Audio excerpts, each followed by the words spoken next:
Welcome to Watching with Styles. I apologize for the technical difficulties earlier. I had to pull the plug earlier because of I got a call basically, so I had to take the call.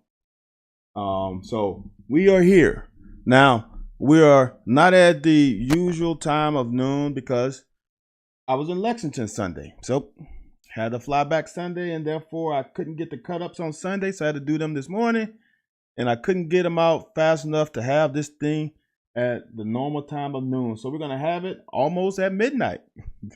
So another late edition of Watching with Styles, but man, what a game to have it.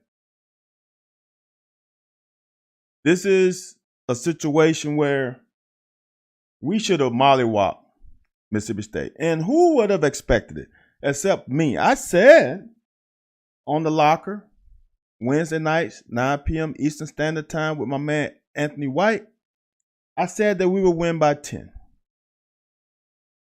I knew what I have seen from Mississippi State and how fortunate they were this season.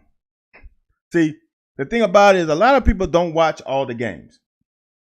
And I don't either. But I watch a lot of them. And Mississippi State, the last game they played against Arkansas, did not have their starting quarterback. So you should know, as BBN, that when you don't have your starting quarterback, it causes problems. And Mississippi State was very fortunate. If you watch that Texas A&M game, Mississippi State was very fortunate. Not taking anything away from them, but all I'm saying is they was fortunate. And one thing about our team, since the last year debacle in Starkville, but if you look at that game was closer than what the final score will say, is that we are a great defense this year. We have played one bad half, and that half happened to be last week. But these guys can straight play ball. And I knew if Will Levis was going to play, it was all game to have. Now, if Will Levis wasn't going to play, I didn't feel so confident about it. And like I said, if you watch The Locker, Wednesday nights, 9 p.m. Eastern Standard Time, you would have heard me say these exact words. With Will Levis in the game, we're a different team. And I knew that we had a great chance of stopping Mississippi State like we did the last time they were in Commonwealth Stadium. They only scored one touchdown. Guess what? They come back in Commonwealth Stadium. Guess how many touchdowns they scored this time? One. Or did they score? No, they didn't score any last time, did they? To do that to a Mike Leach team says it all. I appreciate it, JD. And here's the thing. Let me give you a little tea, some early tea, so you can brew on this. Tennessee is to be had. Tennessee is to be had. We can't get behind and let that defense pin their ears back and take advantage of the weakness of our offense, which is the O-line against pass block. They are not very good in pass pro. If we can keep this game close, it's ours to be had.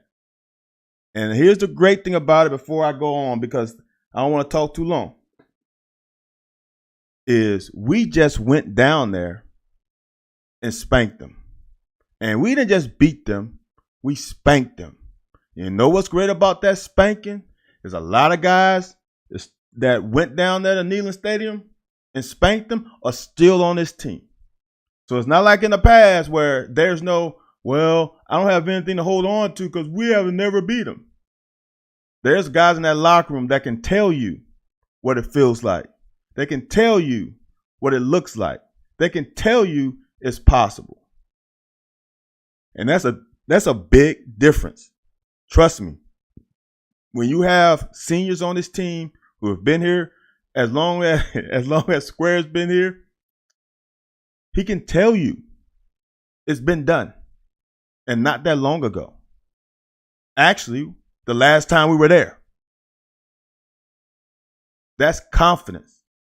That builds confidence. That builds a little sense of ease because you're not as wound tightly because you're trying to win a game that no one has won there in 30 plus years. That's not the case anymore. It's going to make a difference. And I'm telling you, look at the game last year. Just don't see. People only remember certain plays. Look at the entirety of that game. How many points did Tennessee score after the first quarter on the defense? Remember, that was a pick six. Look at it. Come back to me at VStyle17 on Twitter. Come back to me and tell me how many points they scored. It wasn't many. I'm just saying. I promise you, we got something in store for them. I can't promise a win, but I feel real good about this because when I watched the Alabama game on Saturday, that's not our defense. They won't be able to do what they did to Alabama. That they're not going to be able to do that to us. The other thing is we have two really good corners now, two physical corners now. That makes a difference. We have Jordan Wright and J.J. Weaver, semi-healthy J.J. Weaver, back. That size and athleticism makes a big difference on the wing. I promise you. This is going to be a little bit different than what Bama showed on Saturday. All right, let's get into this game. I'm like 10 minutes almost in? To hold Mississippi State to no touchdowns in the first half, man, is pretty damn good. Now, I'm not going to say everything was perfect because it starts off with this play. This is a problem. In every defense, you got to have contain. You got to set hard edges. You got to set them somewhere to not allow these guys to boat race to the sideline and have all these big boys have to travel. Hopefully not 30 yards because this field is 53 in the third. So this is 26 yards basically from the middle of the field. You don't want them to have to travel all the way to the sideline.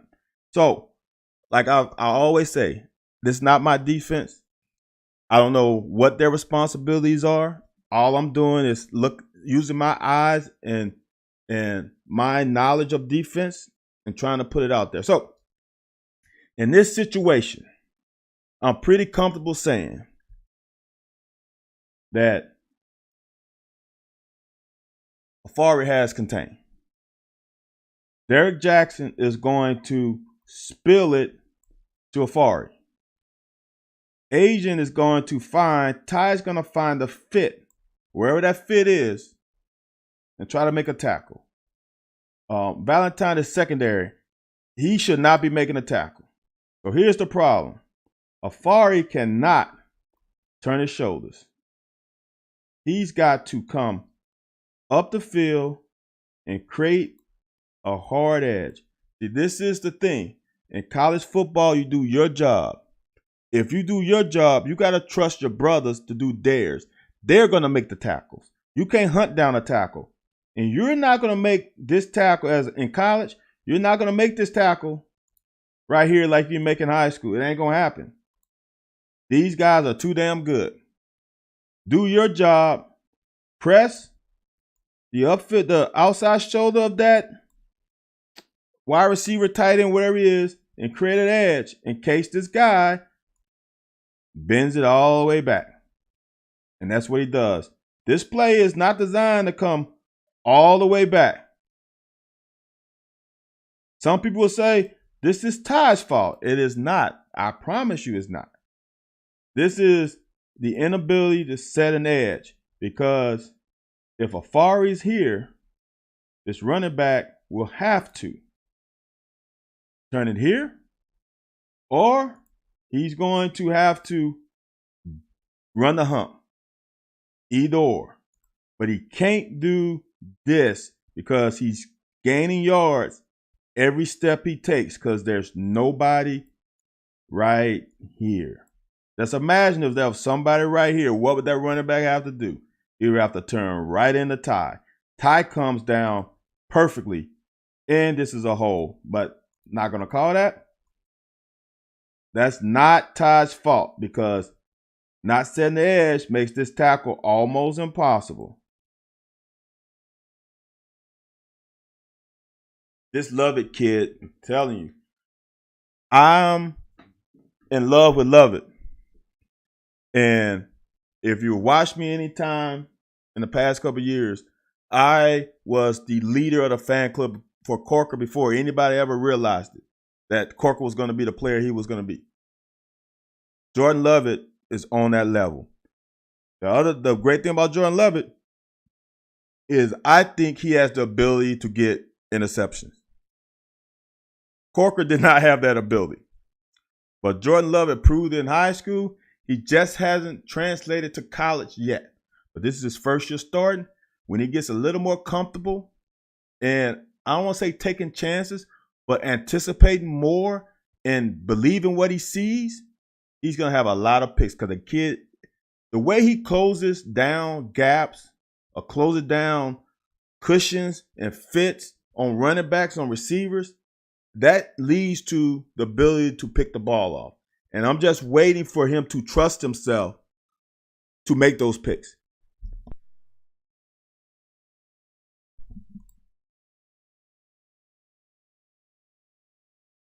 So we only bring in 4 guys. I want you guys to understand this. And I know I was standing. I always stand in the concourse in the end zone because that's the best angle to view a game for me. And it's usually I don't want to say handicap, but the people who have issues walking or something. There was a guy in front of me talking about soft defense. I'm like, are you really going to complain about a soft defense that only gave up 10 points to a team that's averaging 30 plus? If you blitz Mississippi State, they will carve you to pieces. It's going to be 1,000. You're going to die of 1,000 freaking blades. They're going to cut you and cut you and cut you. Then they're going to bleed you out. This is the best way to play Mississippi State. And this is the best way to play Tennessee. We bring 4. Only 4. And they hold Dion Walker. That kid is like the Shaq of football. He's just so much bigger than everybody else. They're just not going to call stuff. It's unfortunate because he's been held quite a bit. Now we're fortunate to get that incompletion. This is a big time play. I did in a cut up, so I'm not going to talk about too much. But this kid here, this Jordan Wright kid, he is popping. He is popping. This kid has a chance. When a couple games ago, I had him as a undrafted free agent. Unfortunate for him, he plays in a position where it's very saturated. But if he keeps playing like this, he has a chance. Thanks, John. Okay, you make my tailgate conference so much better, dude. Check my Facebook message, but it looks like it's taken care of. Okay, I will check it. John, I haven't been on Facebook in like 5 years. I've kind of gone away from that, but I'll check it out. This kid is becoming that guy. With his length, his size, athleticism, he has a chance on the next level. I'm still not sure he would be drafted, but he's moving up. And he's moving up because of plays like this. This is not an easy play. This is a 5-yard loss on a swing play. How many times that happened last year? 0. You know why? Because he didn't play the whole game. That's a difference maker, man. Now, instead of being second and last year, 2nd and 4, it would have been, now it's 3rd and 15. This is what's so key to me. It's just the technical stuff. Look at his helmet. He's looking at the quarterback. He's reading Will Rogers. He's reading Will Rogers. Ball is thrown. Now he turns attention to the running back. That's why he gets such a great break. Front hand comes off the ball. He is already downhill. Man, that's good stuff right there. John, I'm telling you, for Dion Walker to be manhandling, literally manhandling grown-ass men on the other side of it, because some of those guys are over the age of 21, and you become a man when you turn 21. And he's 18, maybe 19. Let's say he's 18. For you to be ragdolling grown-ass men and basically just using your athletic ability, because he hasn't learned the intricacies of playing D-line yet. He couldn't. He came in at fall camp. For this kid to be doing what he's doing is ridiculous. Oh, but you got to hold him. When he got you on skates, what other choice you got? The refs just not calling. He's been held probably more than Josh Pascal got held last year. And that's saying a lot. This kid is a mix, and this is the crazy mixture. He's a mixture of Q with Bully and a sprinkle of Pascal. That's crazy combo. And he's just a freshman. If he stays healthy, he will not be here more than 3 years. No doubt about it. No doubt about it. Exactly. He's just getting started, and that's a great way. He started on a high level. We bring 4. This is the great advantage of this defense, is you can bring 4. Here's the thing, and I say this all the time. Remember, there's 6 underneath zone. That's flat, that's curl, and it's pretty much in this part on the field. There's a hook, there's a curl, and there's a flat. You can never really guard all 6 of them. If you can get 5 out of 6, that's great. You can get 4 is really good, because what you want them to do is you want them to throw it in these spots, because these are long throws. You want them to throw it here. You vacate those and you occupy the 4 in the middle. Or you want to get tricky, you might occupy one of these and give up one of the 4 in the middle. But look at what we got. We got 1, 2, 3, 4 underneath defenders, which means we have 3 over the top. And he has nowhere to throw it except right there. And with the pressure, I think this Trevin Wallace, with the pressure from Wallace, he just whipped that guard. He's got to check down. And I don't know how many passes did Jordan Wright touch. He deflected a lot of these balls. A lot of these balls. Jackson, look, here's the deal. It's so true.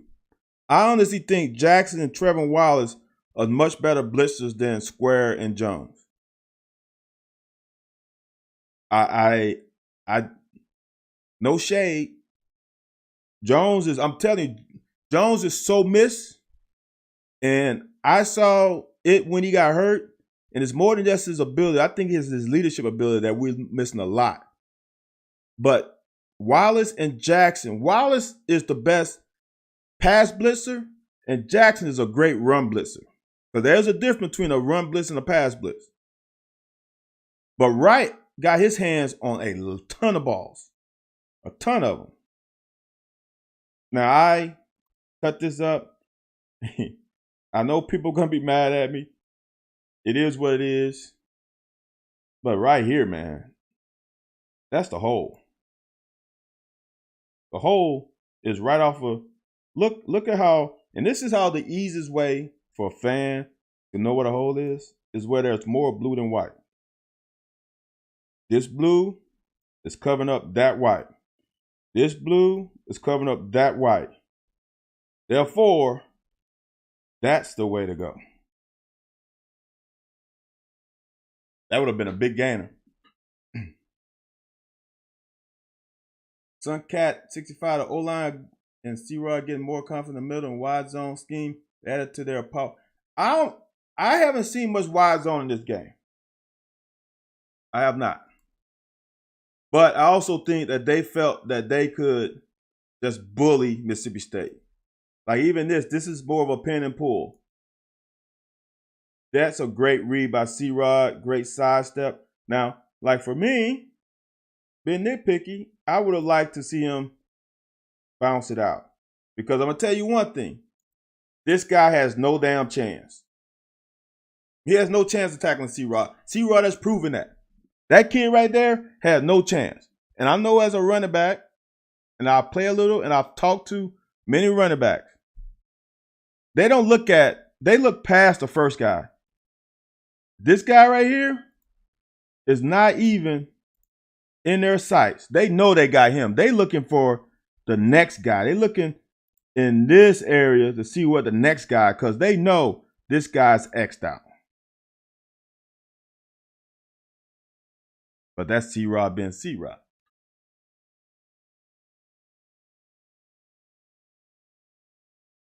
I don't know if too many people notice this wrinkle. Putting C-Rod in the fullback, it's almost like being in the old wing tee, having a single back and running quick trap.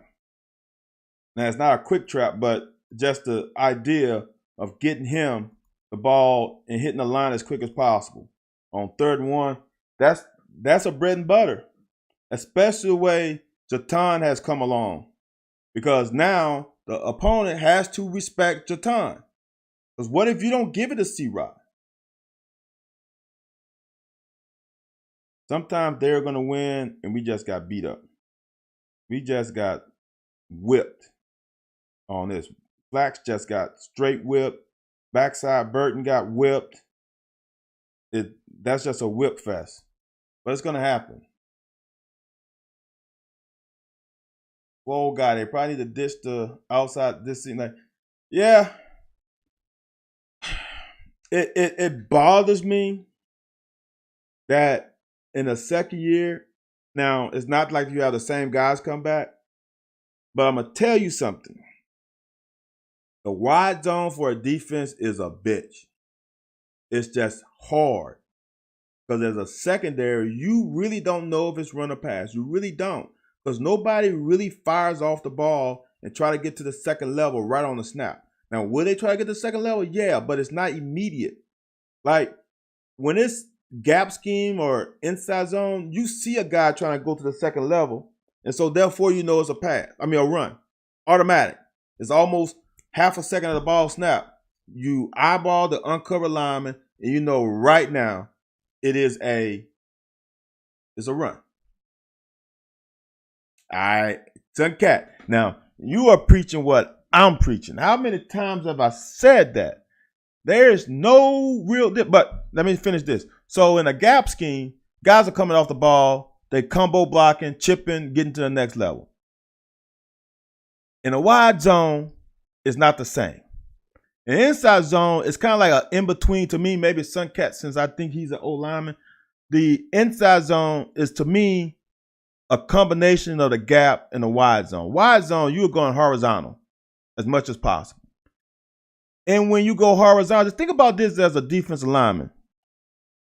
As the O-lineman is not really firing off the ball, coming at you, trying to seal you, trying to create a gap or anything. He's just going horizontally, getting the guy who's in this gap. You don't know if it's run or pass either. So how do I play as a D lineman? I didn't play D line, so I don't know. But I can only in my head imagine this guy's not really leaning on me. So I'm not sure if I should be pass rushing or trying to control a gap. So for me, the wide zone is such a beast for that. And like I've said many times, the wide zone, the inside zone, the wide zone for offensive lineman isn't that much different. The difference is the running back, the ability for his vision to cut all the way back, and his track. His track is different. His track on the wide zone is outside leg of the tackle, and inside zone is the guard. It doesn't seem like a lot, but it's a lot. It's a big difference. And if you like to go downhill, like C-Rod does, going off your track being at the guard is more downhill than your tracks going up for the outside leg of the tackle. So now you're running more horizontal or horizontally. Also, are you able to stop on your tracks and come and read all backside? That's the difference. How do you feel the replacement for Tavion played? Man, I thought Lewis fucking played lights out, man. No doubt about it. Rashard Lewis played like a baller yesterday. And that only sets him up for next year. And to me, that fumble was not a fumble. He was trying to get extra yards. Because I'll show it later. He was actually covering up the ball with two hands at one point. Then he just got a little, I don't want to say careless, but he got a little careless with it after the first contact and tried to do too much. Yeah, look, wide zone, being a defensive player is a bitch. And that's why I would like to have us put in, because it opens up all kinds of play action fakes. All kinds of it. You don't even have to boot the other way. You can fake wide zone and pull right back up, pull up right after you fake the zone, pull right over the tackle, and now that whole backside is flowing. That backside post could be wide open. It could be wide open because that safety got to come and fill his gap. He's got to come down the alley. So if they playing single high safety, if that single high safety don't come off of his landmark, the OC is going to say, okay, just hand it off because they missing the guy in the box because he's too worried about the backside post. If he does come down with the armor wheel Levis, you got backside post, backside dig all day because that safety's got to come. I don't care if it's too deep or single high. I don't care if too high, one high, whatever. Cover forward, doesn't matter. Safety's got to flow. So for me, I would like for us to freaking get this damn wide zone down. This outside zone is a beast for a defense. I cut this up earlier. This is just inexperience. Barry Brown has to. He has to find a zone and sit down. He's got to sit down. Oops, wrong. He's got to sit down right there. Just sit down. Know why? Because he's running into two guys that we just faked out with the wide, I think there was an inside zone fake. A zone read fake. See how both those guys, see how 3 and 14 bit? Now, 14 should drop in the hook and 3 should go into his curl. All right? But because they got bit up so fast, they are not where they're supposed to be. So now they're scrambling. If he would have sat round the hash, this is a deadly play. He just ran into the zone. In a zone, receivers are supposed to find the void and sit down.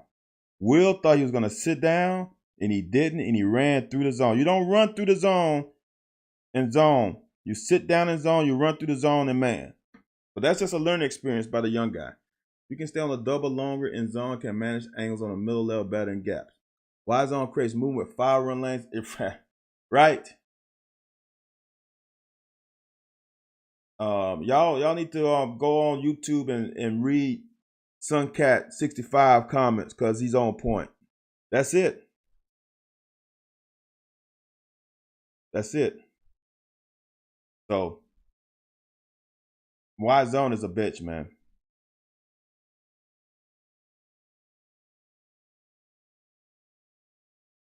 So now we get behind the chains.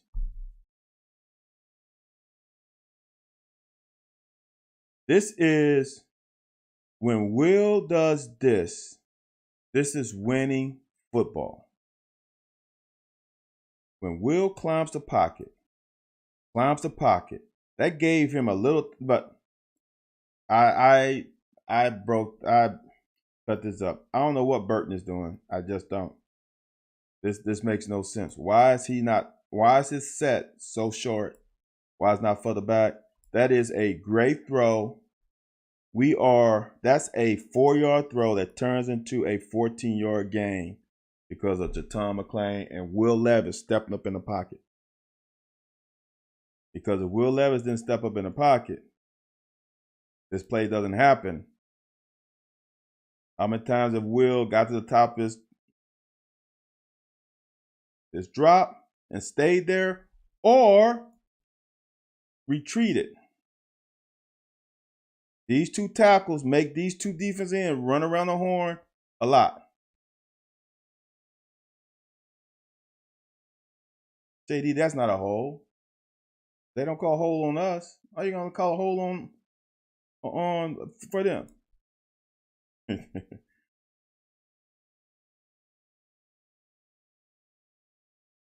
Yeah, y'all. Suncat, tell me what you played.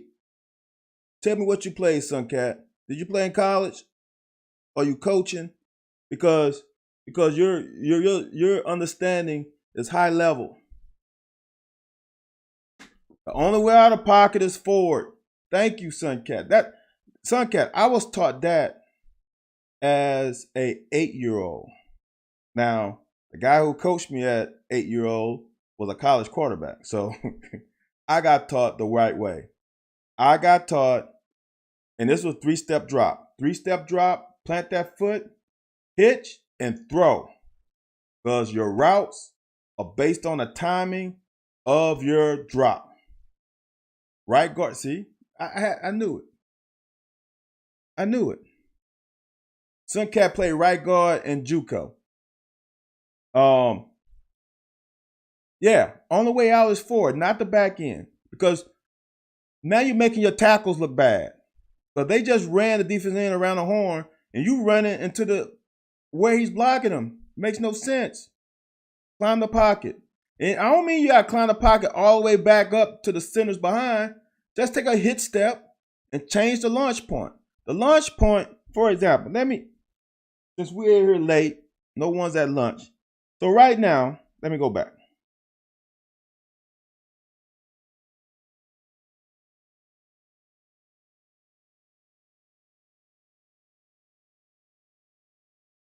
So the defensive end right now, right off top,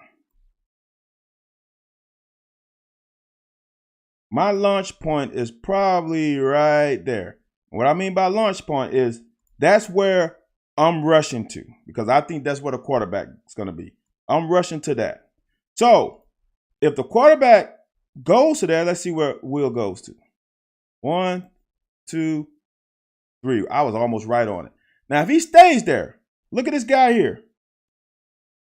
He's trying to get to that launch point. Once Will take a hit step forward, the launch point is gone. See how they just ran right around him? That's what you want. Now, He just made, now I'm going to just tell you, Horsey did a way better job than Flax. Much better. Horsey made him run a little wider, so that's way better. But still, you got to help these linemen out. These defensive ends are really good. And him doing that, now these two guys in the middle suck rocks. But they held the nose guard off long enough for Will to get that.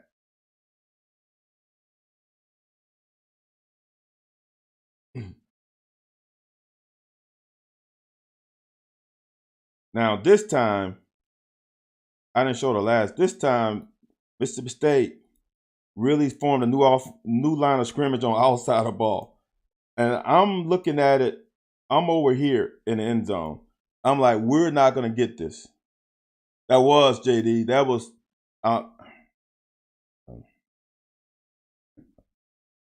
again, since it's my show, I can advertise. Wednesdays, 9 p.m. Eastern Standard Time, me and Anthony White have been saying for a minute now that Tom McClain is that dude. Now, he's not C-Rod. He's not Benny Snell. He's not that kind of back. So just because he doesn't fall forward every time and churn out, he makes a 2-yard gain, a 4-yard or 5-yard gain, doesn't necessarily mean Tom McClain ain't that dude. It's a different kind of back. That guy is that dude. I'm telling you, the kid can play. Period. And to me, that's the kid who'll be able to run a wide zone. That's the kid who can make, like C-Rod makes the O-line look good in gap scheme and pin and pulls and inside zone. Tom McClain can make the O-line look well in wide zone. You know why? Because on that outside zone, he's going to cut back. John, I don't think you need to add weight to him because, first of all, I don't know if he can carry 10 more pounds. You know, some guys' bodies just are not capable of putting on poundage. Trust me, I was one of them. No matter how much you eat, no matter how much you lift, no matter what you do. I mean, look at J.J. Weaver. He just can't pack on pounds. J.J. Weaver is A.J. Rose to me. Maybe even a little better. So like this play, they have created another line of scrimmage on us. This is the original line of scrimmage. But them boys have created, they moved it at least a yard. But we found a gap. We found a seam, and C-Rod got a lot of yards out of it. Look, AJ, now in my 40s, that's not a problem for me either now. I can pack on weight in a minute. But when I was playing, I just couldn't. So, look at how Horsey seals. Look. When we are good, we are good. Man. Now, look. See, now, honestly, I haven't watched this film since I was on the road Sunday. I don't know if you guys remember last week, South Carolina, almost a similar play. We were not, as we call it, elephants on a train. They were not tight, and we got leakage here. Look how tight they are. Look how Flax seals. Look how Flax crosses that defensive lineman face, and they are actually slanting this way. It is hard for Flax to get across the face of that defensive lineman because they're slanting that way. That didn't happen last week. Manning getting across the face of that D lineman and not allowing them to wreck the house. Burton sealing. Horsey sealing. Dingle going up into the hole. This is perfection. Look how big that hole is on 4th and 1. Dude, that is the Grand Canyon for college football.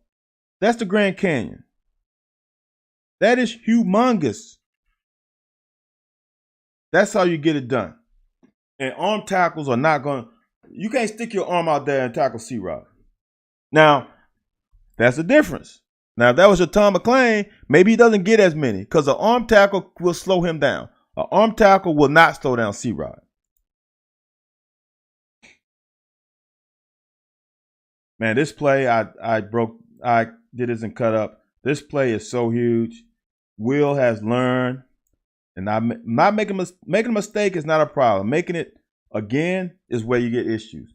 And for him to look at, I don't know who this is, Harris, maybe, I'm not sure. Making sure we get 7 men on line of scrimmage because we didn't have 7. We only had 6 because he's coming in motion, so he's off the line of scrimmage. We only got 5 linemen and a tight end. That's 6. This tight end, not the one that's off the line of scrimmage. 6. So he had to get on the line of scrimmage or it would have been illegal formation. Now, saw how Will looked at him? He waited. Look at Will's helmet right there. He's like, okay, he's good. Now I can send Barry and Brown in motion and I have 2 men moving. And that's a great ass cut by C-Rod. This is what he didn't do on the first play.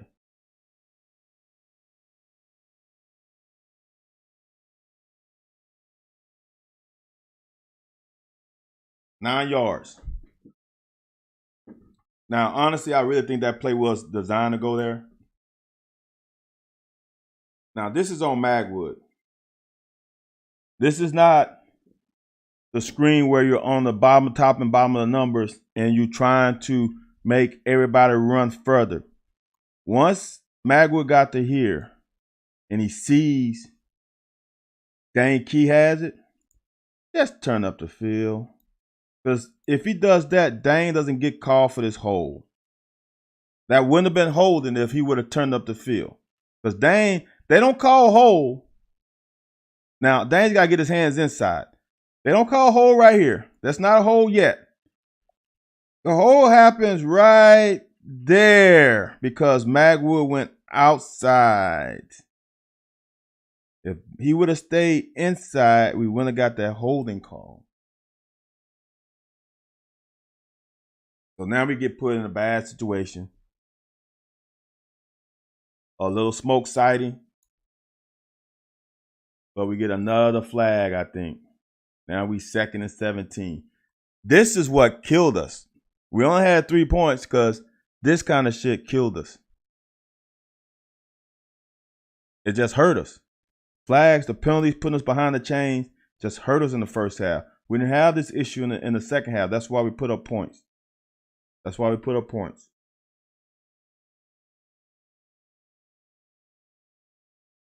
So we had a turnover the first drive, then this penalty.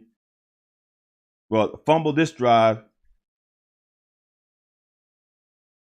What happened the first drive? Or is this the first drive? Man, I'm all confused now. But we shot ourselves in the foot. Smoke always look bad as a bag up. Yeah. Smoke can look good as a starter if he's given an opportunity. The Florida game in the second half, when he gets holes, he's a pretty good back. Now, he's not C-Rod now. No, I'm not going to lie and say that. But he's a pretty good back. Now, this play gets called back because of holding. And you can see the holding right there. And I think Ox is starting to come along too. Got 2 holes. Not them kind of holes, but 2 holding calls. I like the pre-snap. I like the tight end pre-snap motion from. Yeah, it's good stuff. Look. Liam Cohen was a really good OC. But a lot of fans like Liam Cohen because of his personality. I'm just going to put it out there. Liam Cohen had an outward personality. Seemed like he was approachable. Seemed like he would talk to anybody in a bar. And I'm not saying Skang wouldn't do that either, but I'm just saying perception-wise. Scangarello has a different perception. Scangarello also doesn't have that offensive line that we had last year. Scangarello also, in my opinion, trusts Will Levis maybe too much. Maybe too much. But the guy knows how to call a game. Now I'm an Eddie Grand guy, Swole. So what that guy did in his years here was crazy. I can never hear him on YouTube, so I don't bother listening to this game. Listening to Scangarello, he's good, man.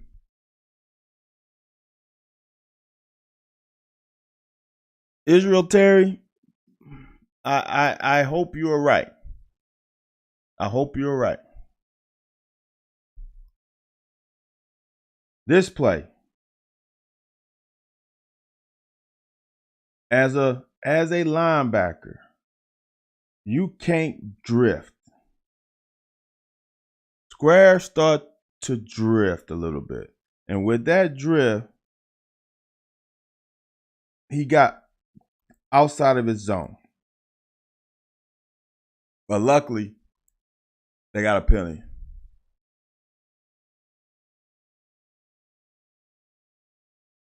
I can't hear him, so he's soft-spoken. Are you talking about doing interviews? I'm not sure. Yeah, JD has JD. Go to JD's site.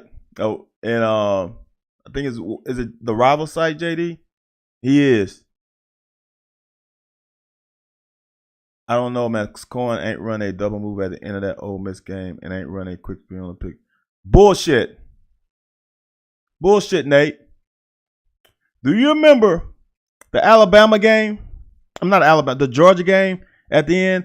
Do you remember that screenplay he ran at the end of the game to try and score? Called bullshit. No. Like him, but okay. So now he didn't have the stable, right? But he had a damn best O-line. Would you rather have an O-line that can block and consistently create running lanes and consistently pass pro and not have Will Levis being pressure all the time? I think I would really like to have that O-line. But Cohen called screens too. And he called that exact same screen on the goal line against Georgia. And he called it more times, but that's the one that reigns real right now to me, is that one he tried to do on the goal line against Georgia. Go back and watch that, because he did. I'm going to just say, other thing I want y'all to look at. Go look at the first 5 games of last year. Preferably, go look at that UT Chattanooga game. You know what? Go look at that South Carolina game in Columbia. Go look at those 2 games. You know what? Also, go look at that Florida game and see how well our offense played against them. See, we tend to remember, our memory is a little clouded. Go look at that Mississippi State game in Starkville last year. See, you remember certain games because the season is over and you remember the highlights. There were some bad shit with the offense last year too. Just go look it up.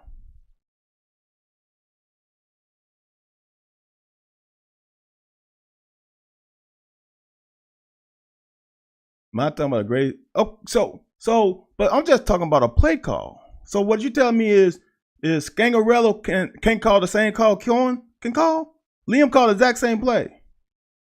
So he called. Go look at again. I'm gonna say this again. Go look at the Chattanooga game. Go look at the Florida game. Go look at the Mississippi State game of last year, and then tell me what you see. With a new offense coordinator, it takes some time. Go look at those games. preferably go look at the Chattanooga game. How did we win that game? It says I think we scored 28 points. Offense didn't score 28 points. Offense didn't score 28 points. The defense scored 7-0, and that's how we won that game because of Ty running or whatever 80-yard pick six.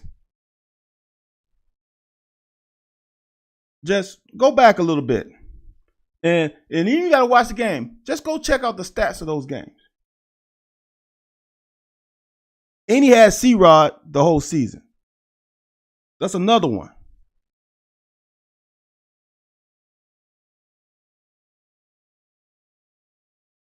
So now we got them behind the chain. This is a big-time play by Derrick Jackson. Because if he doesn't make this tackle, look at the double team here.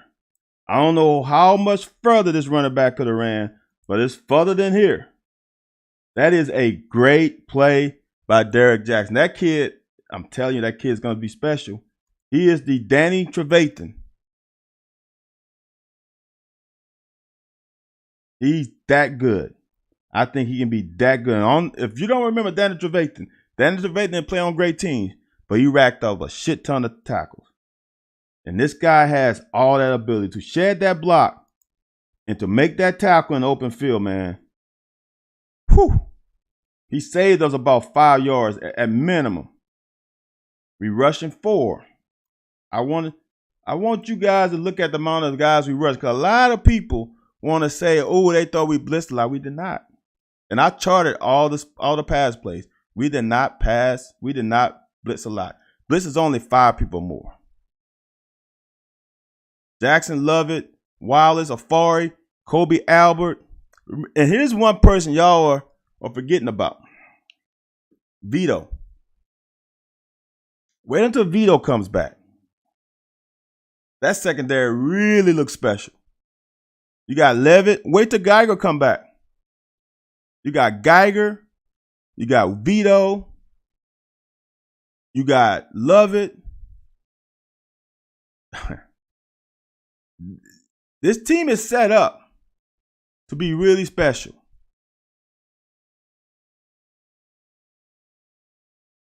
Rush 4, great underneath zone, forces a quarterback. Here's the thing, I'm going to tell y'all something. Because someone said Will Rogers is an NFL quarterback. He's not. He's not an NFL quarterback.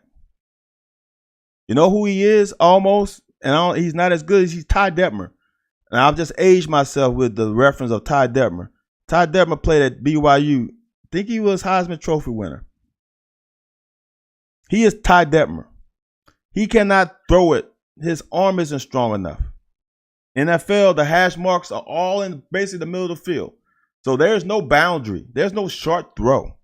They all are long throws. And he doesn't have the arm strength. Yeah, JD, they do not spread you out horizontally.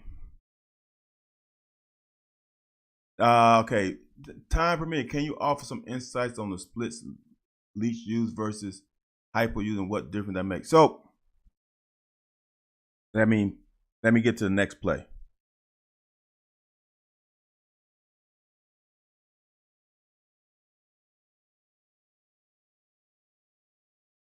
No, Nate, you're not holding anything up.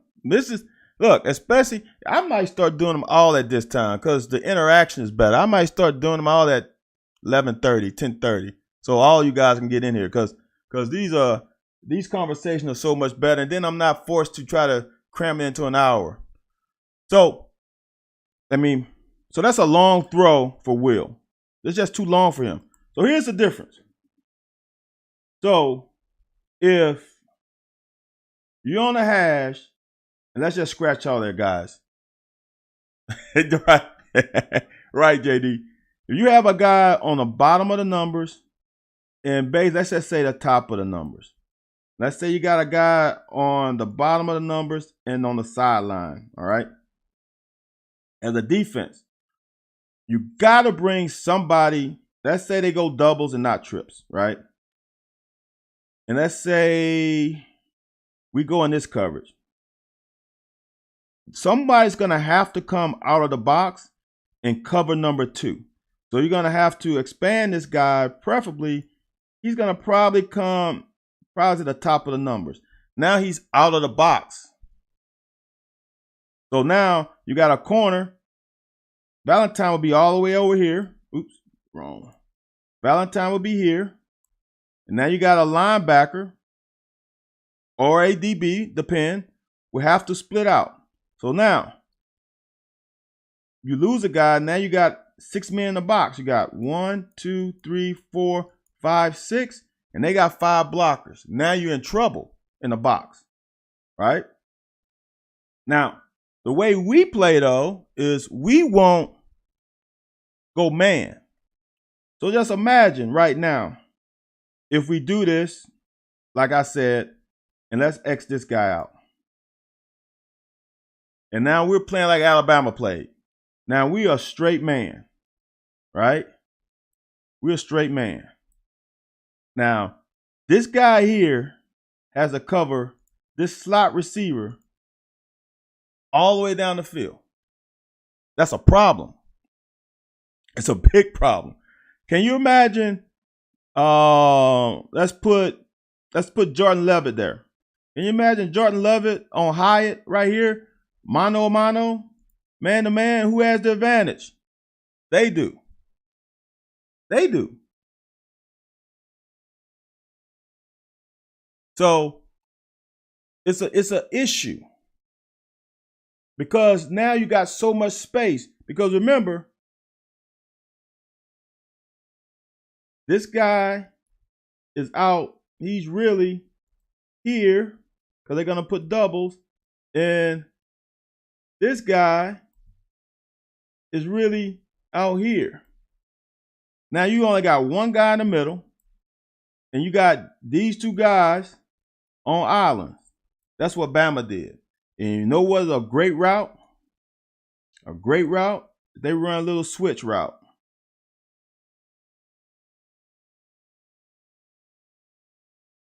And you can potentially rub your 2 corners, and now it becomes a problem. It's a problem playing man. Now zone is a problem too because they stretch you out so horizontally, so you're gonna have a light box. So that means these 6 are gonna have to ball. They're gonna have to ball. But that's what you have to do because you don't want to put your corners on islands, especially against no one usually have. There are, I would say, 1% of teams that have 4 really good corners, so you can put them out there and play man to man. Most teams don't. If you want to watch a good film against a team that plays a lot of man, go watch Pittsburgh. Pittsburgh played man and pretty much locked Tennessee down. But not too many teams have that many good DBs to lock 4 receivers down. So for me, I like the way we play. And I'm going to say this again. Go look at the Tennessee game last year. Look how many points they scored after the first quarter. When we didn't make adjustments. We didn't make adjustments. We just executed better. And if you want to see, you can go to all you guys on YouTube, you can go to my channel and find a breakdown of the last year UT game. You can find it.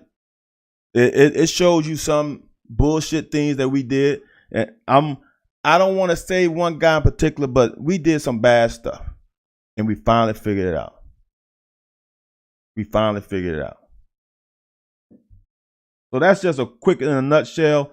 Them guys just spread y'all horizontally and they try to get the box light. And these offenses, I don't want to say they're gimmicky, but they're simple. And what they do is they count the men in the box. If it's light is 6. Because I got 5 offensive linemen and 1 back. Every good running back in college should make 1 guy miss. So if you got 6 guys in the box, 1 guy's taken care of with the back, and depends on what kind of scheme you run, you don't have to block all 6. You don't have to block all 6. Scott, I don't want to be mean and say they're gimmicky because it's a gimmicky offense, and they like to run a lot of plays. And it's going to take you, I don't give a damn how good a team you are. It's going to take you a quarter. It's going to take you a quarter to get acclimated because your scout team cannot fucking replicate what they do. It's impossible. Your starters can't do it, so damn well your scout team can't. So they can't replicate the speed, the precision, the pace. It takes you a quarter. It takes you a quarter. And we can get them to under 17 points in the first quarter. It looks really good for us. The same shit happened last year because that defense isn't very good. And don't look at the damn rushing yards against them because that's a smoke and mirror stat.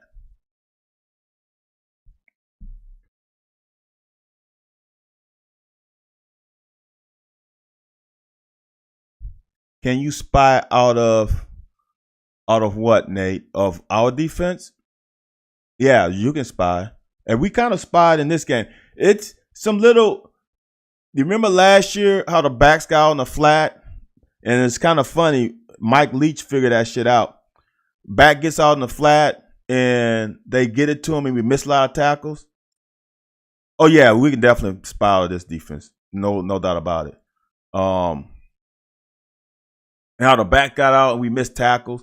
What he did was he sometimes almost spied one player on that back going out in the doing a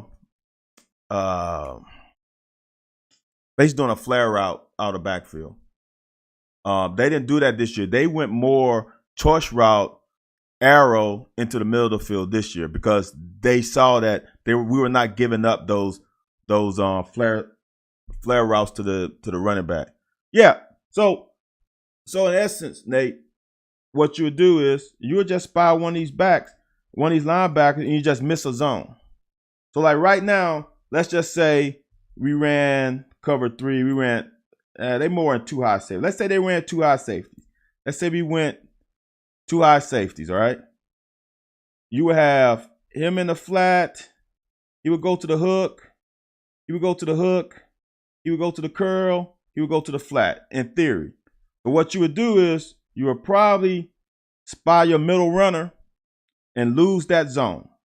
That's it. Then he will come here, and he will spy, and he will float with the quarterback. That's it. When you spy, you basically lose a zone, a coverage in the zone. That's it. You can spy out of any coverage, out of any scheme. It can be 3-3-5. It can be whatever, 4-3, 3-4. It can be whatever. You can spy out any coverage. Phillips did play well.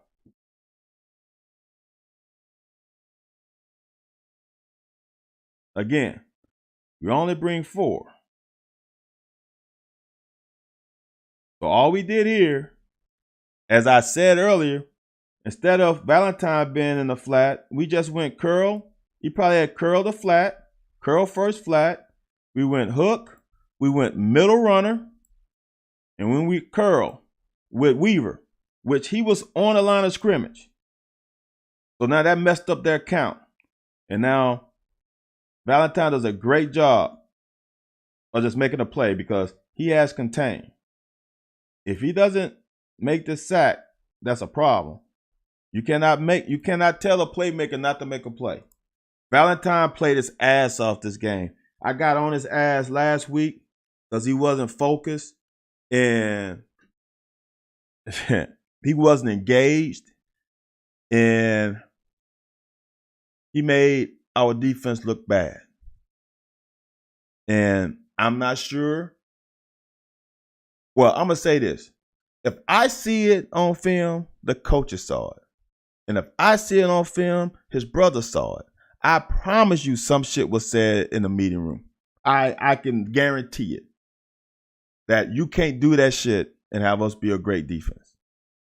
The great thing about him, whatever happened, he came back and had a hell of a game. That's what players do because you're not going to play at your best all the time.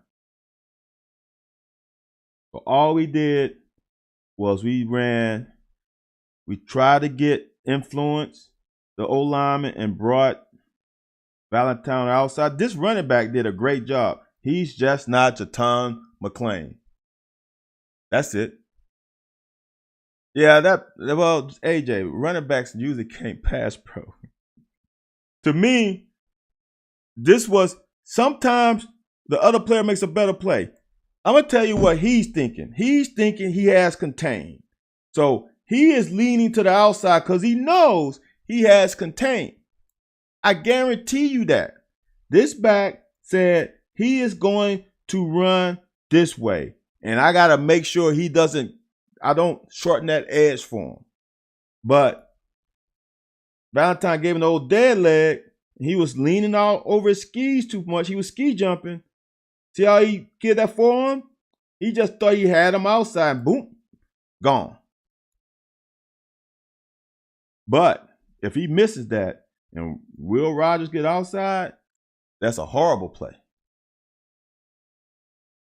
That's a horrible play. But that's a great sack.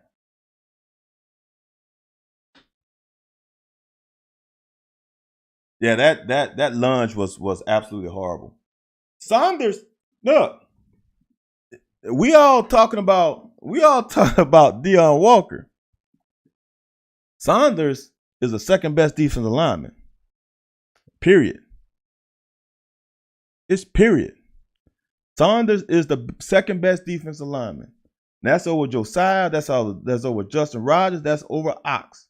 He is the second best. And I don't know what happened to Ripka. I don't know. But right now, Saunders is the best. Your starting three should be Dion Walker, Saunders, and Ox. Period. Scott Wallace is coming along. He is coming along. It is hard. People don't get it, man. It's hard. Because I'm going to tell you something. The kid is athletic as hell. And sometimes being that athletic is a damn curse. Because when you're in high school, I don't care if he played in Florida or not. He's still probably the best athlete on the field. Period. In high school. So when you're the best athlete, you're able to get away with just being an athlete. You can't get away with being an athlete in college because everybody's an athlete. So he needs to learn the intricacies of playing the game. And it's a blessing that Square and Jones decided to come back. So it gives him a little extra time to figure it out. Because he would have been thrown to the wolves this year without them coming back. And depending on how confident he is, he might have lost his confidence if he would have had them impressed to play. So, John, here's the deal for me is how often do you really hear of Dion Walker? I mean, if he plays 40 plays, what he makes 2 to 3, maybe 4.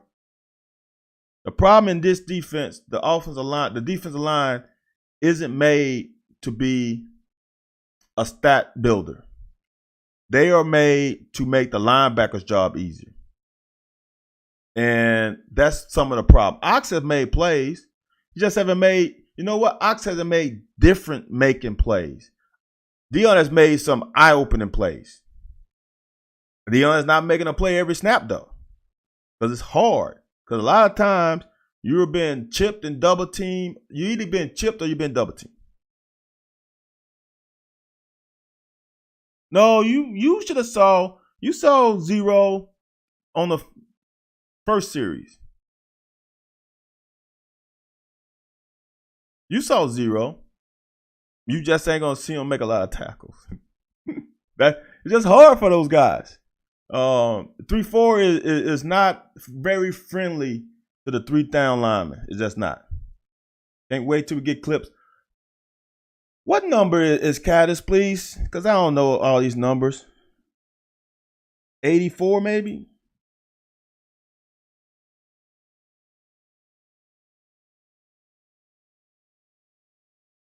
See, this is the play where C-Rod is so valuable. See, if this any other back, we get -1 yard gain. It's just off top. I thought it was 84. We just get 1 yard off top. If there any other back, he's tackled maybe 2 yard loss. C-Rod is going to get you a yard or 2 more. Rodgers is having problems, Nate. Don't have me go every play with Rodgers. Rodgers is having problems. And here's the reason why Rodgers is having problems for me. Now, I've heard that his ratings is off of him playing offense. I don't know. I'm not a high school recruiting guru. Don't know. But to be given a 5-star means 5 stars make immediate impact. Wow, JD. That's my boy. Wow. If he's Jeff Snedeker, he's a beast. I got stories about Sneds, man. Sneds came. I don't know if too many recruited quarterbacks come with the horseshoe on their helmet and really a linebacker face mask trying to play quarterback. That kid was not a quarterback. And we try to make him a quarterback. And Sned was like, I'm not having it. That kid was a mean SOB, but then the nicest guy off the field. Yeah. I've heard that. I gotta look more and be more intentional on looking for him. I will definitely keep an eye out. And I did this in the cut up.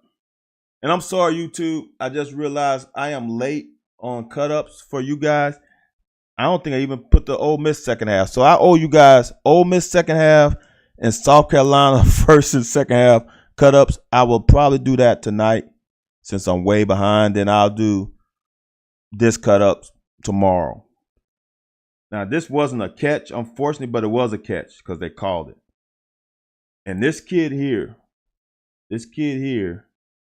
is one of my favorite corners. This kid is a straight baller. Straight baller. And all he did was right there. I don't know if he felt back shoulder fade, because when he opened up like that, he killed himself, because now it locks his right hip. That hip now is locked. So now what he has to do, because that right hip is locked, he has to pirouette. And that's how Dane got separation. See, he couldn't open up. He couldn't keep coming because his head is turned and his hips are locked. Great catch, though.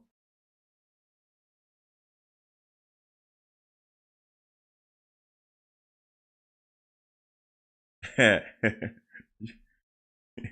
guys are crazy. Now, for everybody who's complaining about, what I was about to say about, so with Rodgers getting a 5-star, 5-star players are immediate impact players. Immediate. That's why there's not that many 5-star players graded out in high school football. Just check it out. They don't just hand out 5 stars just to hand them out. They might hand you out a 4-star. 5-star players are immediate impact players. Justin Rodgers is not an immediate impact player. No shade to him. I speak facts. They're my facts, but I speak my facts, rather say. Rodgers is not an immediate impact player. And that, to me, is an issue. There could only be 20. So it has that changed, JD, where they can give out more?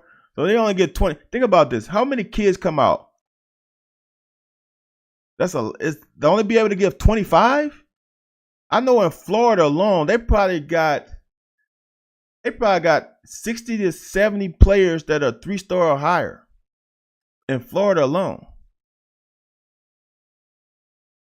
Yeah, it should be the lead of the league. 3,000 plus signees, and they only give 25 5-star. That tells you how elite they are.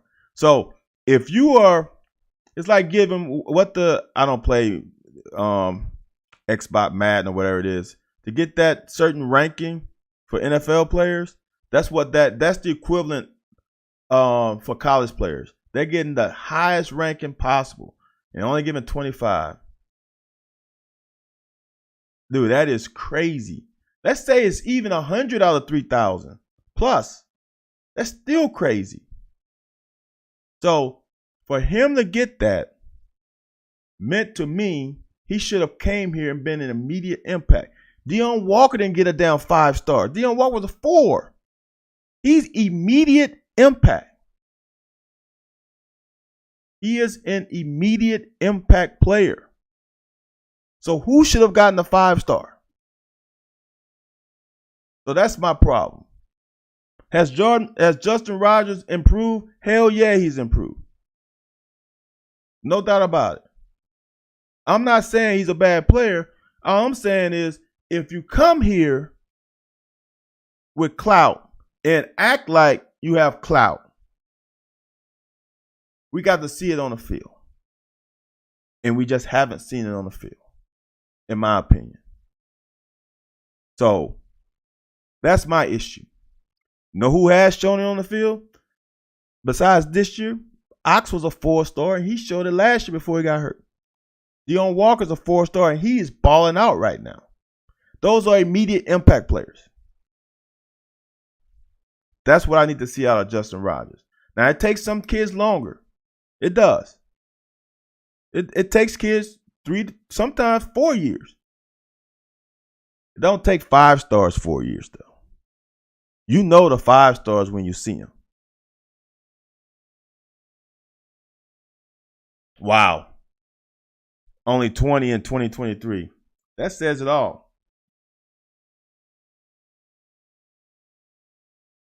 This is the run that you're going to get from Jatan. Okay? Now, C-Rod would have carried Paul 14 probably to the 45. Okay? He would have. No doubt about it. Jatan is going to carry him to the 47.5. That's the difference. Right, JD. See, people don't understand that it's that many kids that are getting picked up. Look, this is just my opinion of Ox. I don't know. But when Ox had the injury that he had last year, first of all, he lost weight because he couldn't move. And when you have a knee injury, sometimes it's better to build that knee up on a lighter frame than to have so much stress on that knee with you getting back to 300 plus. So this year might be the year he has to play at 280. So then next year, he might be able to bump it back up because that knee will be a little more healthy. It's definitely he's light. No doubt about this guy. He needs to put some weight on. But this year probably ain't the year for him to put the weight on.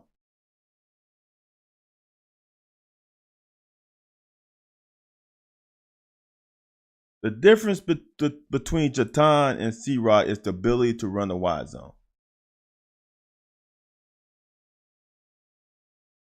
You don't think Jatan is faster than C-Rod? Do you not just see C-Rod get as we call in track, sucked up on that one play? I don't know how much faster Jatan is, but I would say this. Let's say Jatan and C-Rod are even speed. Let's say they're the same speed. Jatan's vision is better than C-Rod. Especially on wide zone, the ability to cut it all the way back to backside. C-Rod's not going to cut it all the way back to the backside. C-Rod isn't going to do this. If we are zone blocking and we able to hinge this backside and cut that damn thing all the way back to the backside C-gap, it ain't going to happen. C-Rod, look, I'm going to say this. I agree with you, Scott. But the thing about these kids can practice on it. I think C-Rod is between a 4.58 and a 4.65. If he can run under 4.55, he's gonna go high. If he runs under 4.5, he might get in that second round. Because that would say the film is lying. But the thing about it, he can't run that time and drop weight. See, that's like a prize fight, right? How these guys make weight. Their weight is 130 pounds, and they pretty much starve themselves to get underweight. But then that night after the weigh-in, they get in like 20, 30 pounds. Yeah, that's not it. I'm not sure if he's faster than Benny, y'all. I really don't. I'm not sure he's faster than Benny. I think he's probably about the same speed as Benny. The only difference is he's bigger than Benny. But if he goes right, look, and he can do it, but he can't be at his current weight. See, think about this for a second. There's really not that much difference between a 4.4 and a 4.5. It's 1/10 of a second. A 1/10 of a second is like what is like? It's like 5 meters. So 5 meters is not that far. I don't think it is even 5 meters. I think a 1/10 may be a couple meters. So that's pretty close, right? You look at the difference. Right? You look at the difference.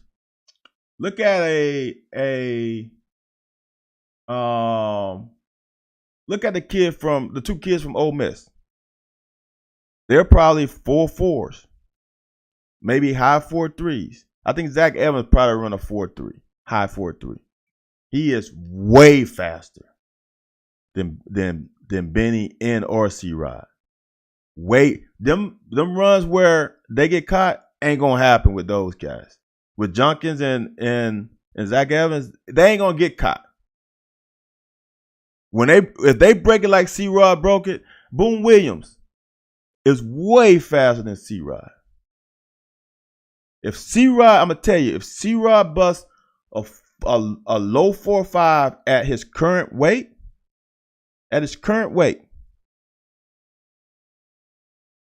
he will go high because his ability to run the football is second to none.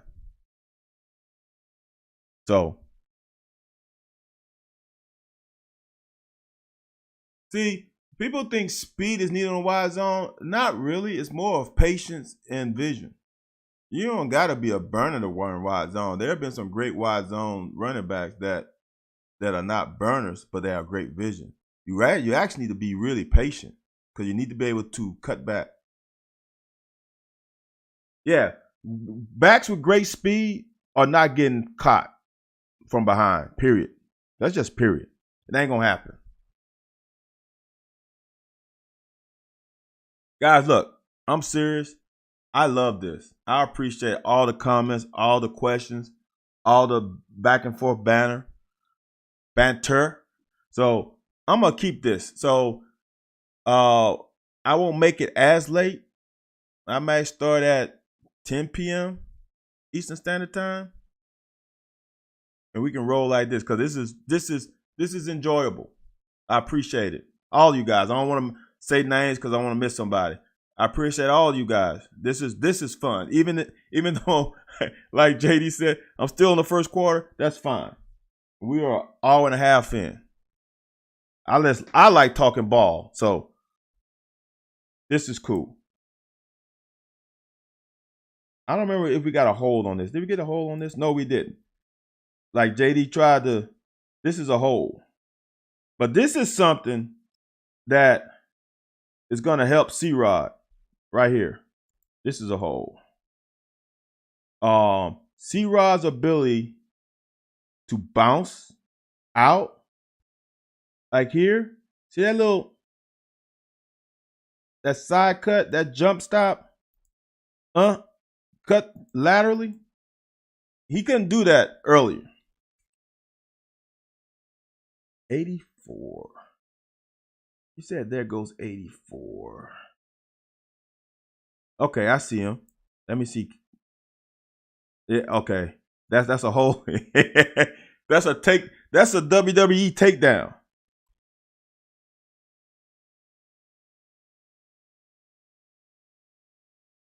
But if they didn't call it, it's not a hold.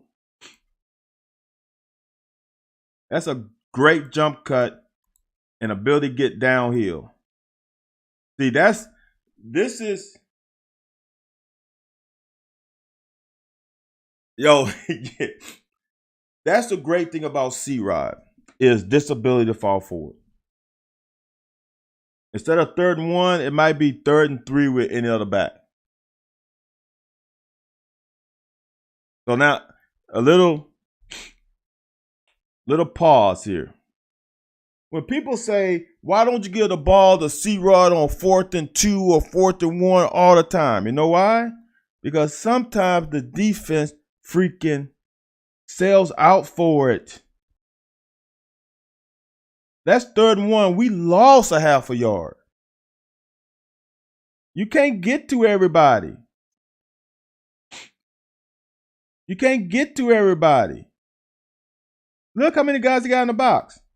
They got 1, 2, 3, 4, 5, 6, 7, 8, 9. All right. Guess how many we got? I think we probably got 7, right? You got 5 linemen, 6, 7. You got 8.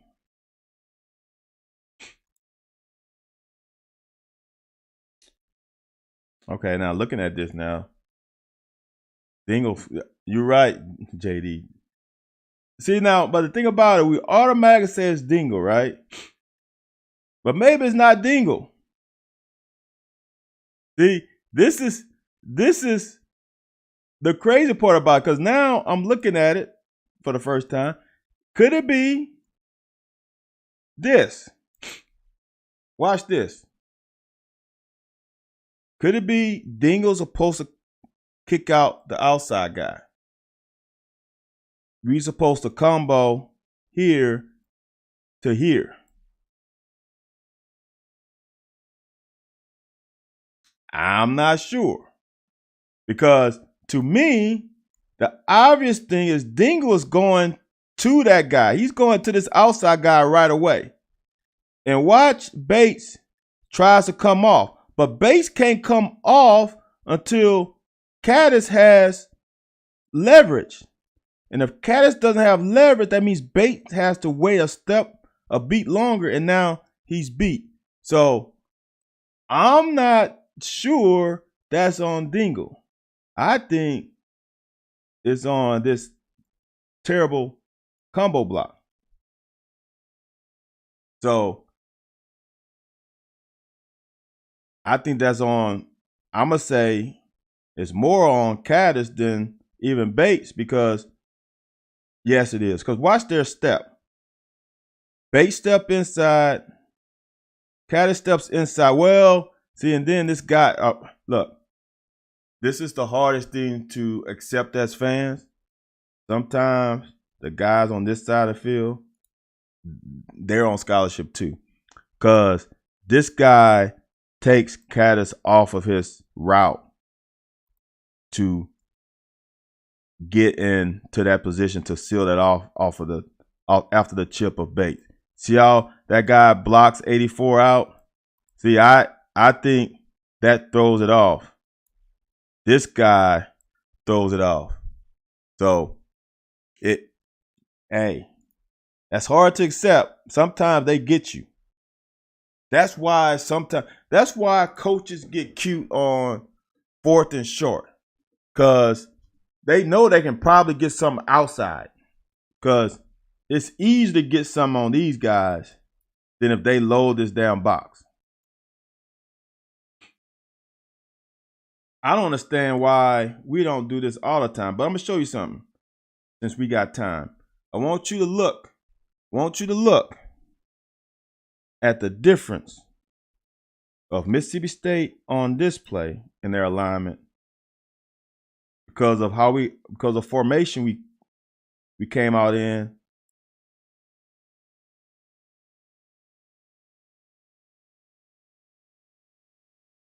Uh-oh. I'm about to lose it.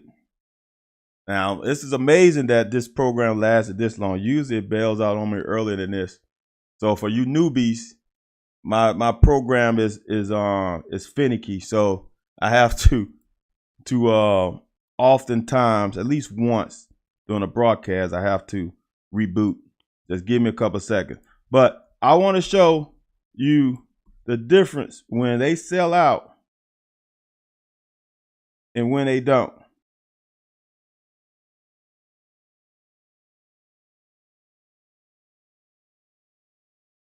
Now I just gotta find where I was.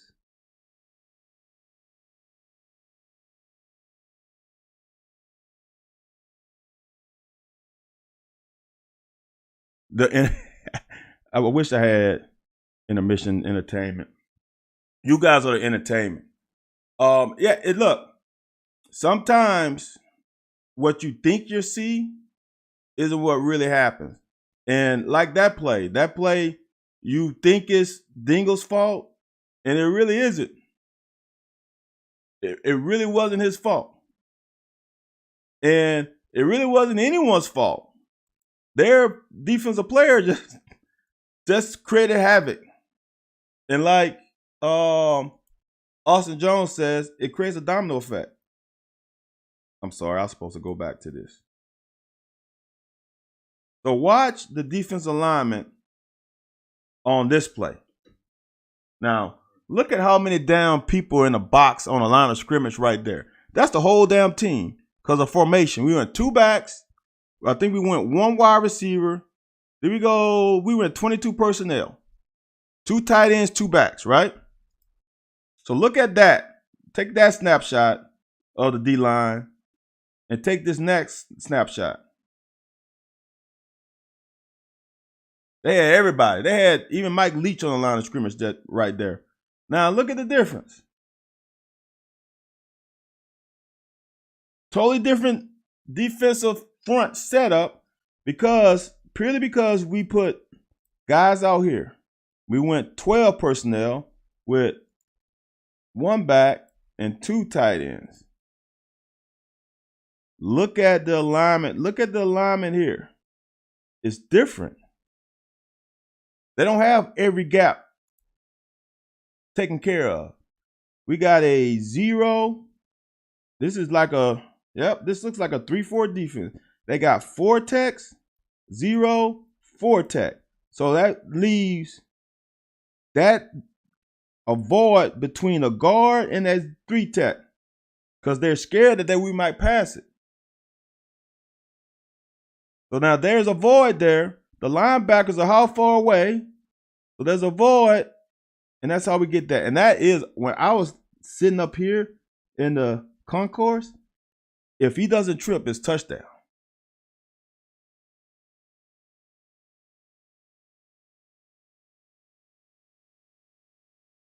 This is the advantage of if you can run a wide zone. Yeah, I said you don't even have to boot.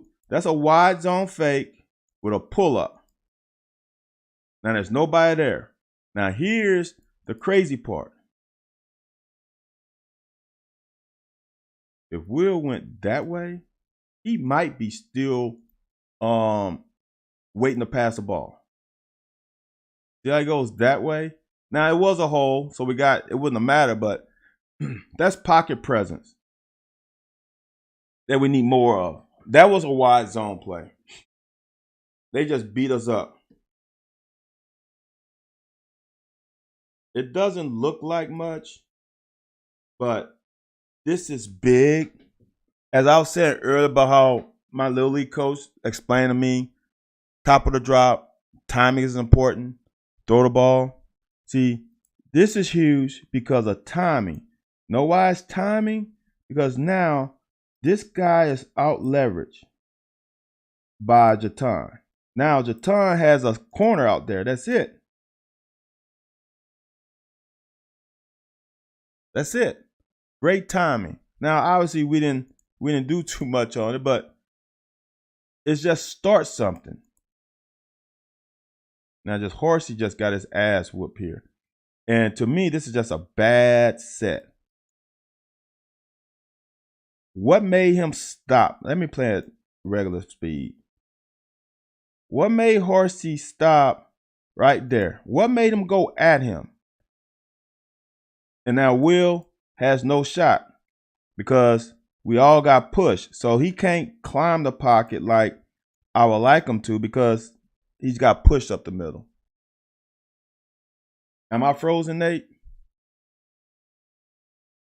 Oh, who did I say?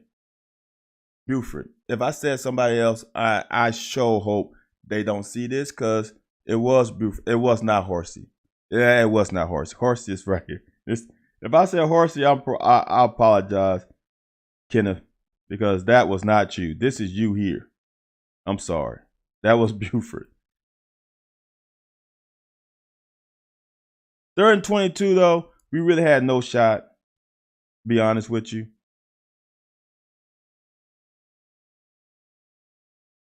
Did 44 show him something? No. That is not, no matter how you swing it, that's not his job. See how Jatan steps up? He has that linebacker coming. We do a damn good job of picking it up. They bring 5. And we did a good job of picking it up. Just look at this. And if Will could have stepped up, there's a lane right here that he could have stepped into and took off. Now, he still wouldn't have got the first down, but they did a good job. Horse just got his ass whooped. Why don't we use Cummings at wide receiver to block? Because Cummings isn't a wide receiver. He's a tight end right now. They do put him out there to block sometimes on screen, him or Bates. So, but that's probably why, because he's not a. Here's the thing, Scott. Just think about it this way. If Cummings go out in a slot, right? Wouldn't it bring your antennas up? Like, wait a minute, why is he all the way out here? Why is he all the way out here? That would be a sure sign of something is fishy. Now, if you took Cummings out there and ran him on routes consistently, then you can sneak in a screenplay where he's a bigger blocker. But if you only do that on screenplays, it's college kids are too smart. It'll be ding, ding, ding, ding, ding. That's a tight end all the way out here. They're doing something fishy because when he's out here, he's not running routes usually. So that's probably why. This is why Will Rogers is not an NFL quarterback. Look how long it takes that ball to get there compared to Will. Now, I know he had to throw it over, I think that's Safari's head, but still. Is that Childress? Who is that? That's Albert. Lord, that's Kobe. Now, just look how long it took it to get out there.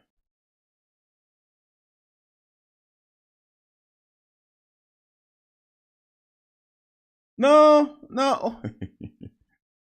I didn't say, no. If I said it again, I don't know why I want to say Horsey's name. I didn't mean it. That was Buford. If I said it, I'm sorry. But here's the deal. This is what I want fans to understand too. Fans will say, oh my God, we're playing soft. All right.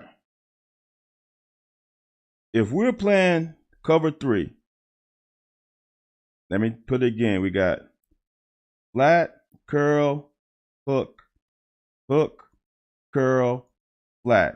And 3 high coverage, where we're going to bring guys here, guy in the middle, guy here. We are giving up these zones. No one can cover it.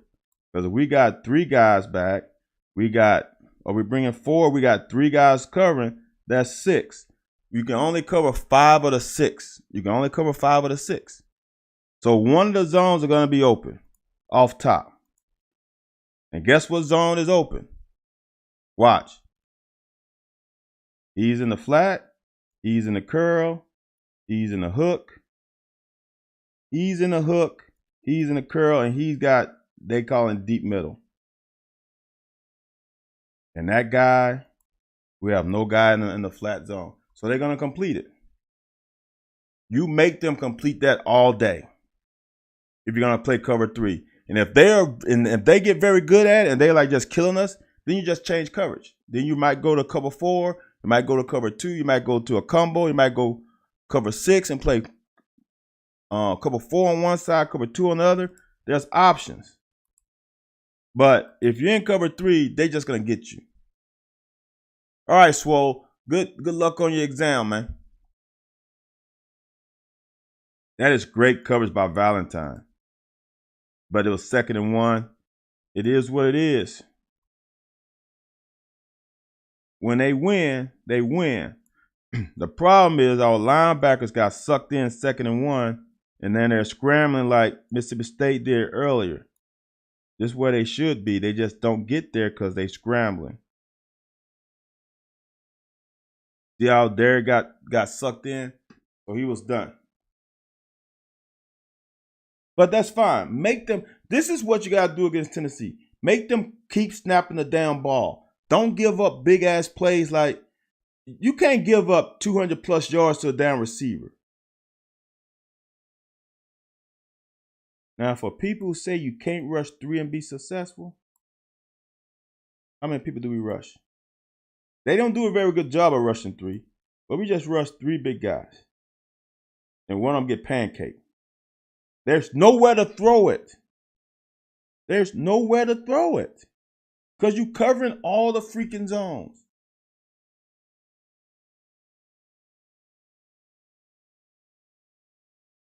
Man, I love it, kid, man. I'm telling you. He reminds me of Melvin Johnson. If you guys are old enough to remember Melvin, he's got a lot of Melvin Johnson, but with a little more playmaking ability. This is, to me, on Afari. As a defender, he has probably hook right up this hash. He can't get expanded with this running back coming out. It's 3rd and 3. Make them throw it, and we come up and make a good tackle. Right now, he becomes a running back magnet. See how he speeds out of that? If he would have he didn't really even have to get that much depth. He would have just stayed on the hash. This throw is not there. Guess where the ball is thrown to? Right on the hash. If he would have just continued to get depth on the hash, force him to throw that ball, then we're going to make a tackle. That play's not there.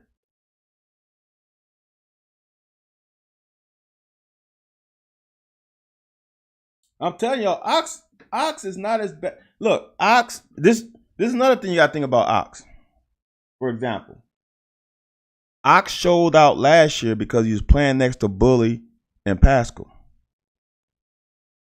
Think about that for a second. Ox showed out last year because he was playing with 2 dogs that needed attention from the opposite team. He ain't playing with those 2 dogs this year. That's the difference. When just take a look at a game when you can go on YouTube. What's the guy? There's a can't remember his handle, but he plays the whole game. Go look at the game in entirety and see how well Ox plays when Dion Walker's in the game next to him. Great play by Square. Look how Dion Walker takes 2 blocks. This is why defensive linemen typically don't get just holding up, making it easier on the linebackers. Square is untouched. Watch where Square comes from. This is Square. Watch. He's able to scrape. Watch Derek Jackson. He's able to scrape. He's able to find the ball because the linemen are taking care of him. Neither one of them get touched. Derek Jackson is not touched. John J. Square is not touched. It's because of the big boys up front taking care of their business.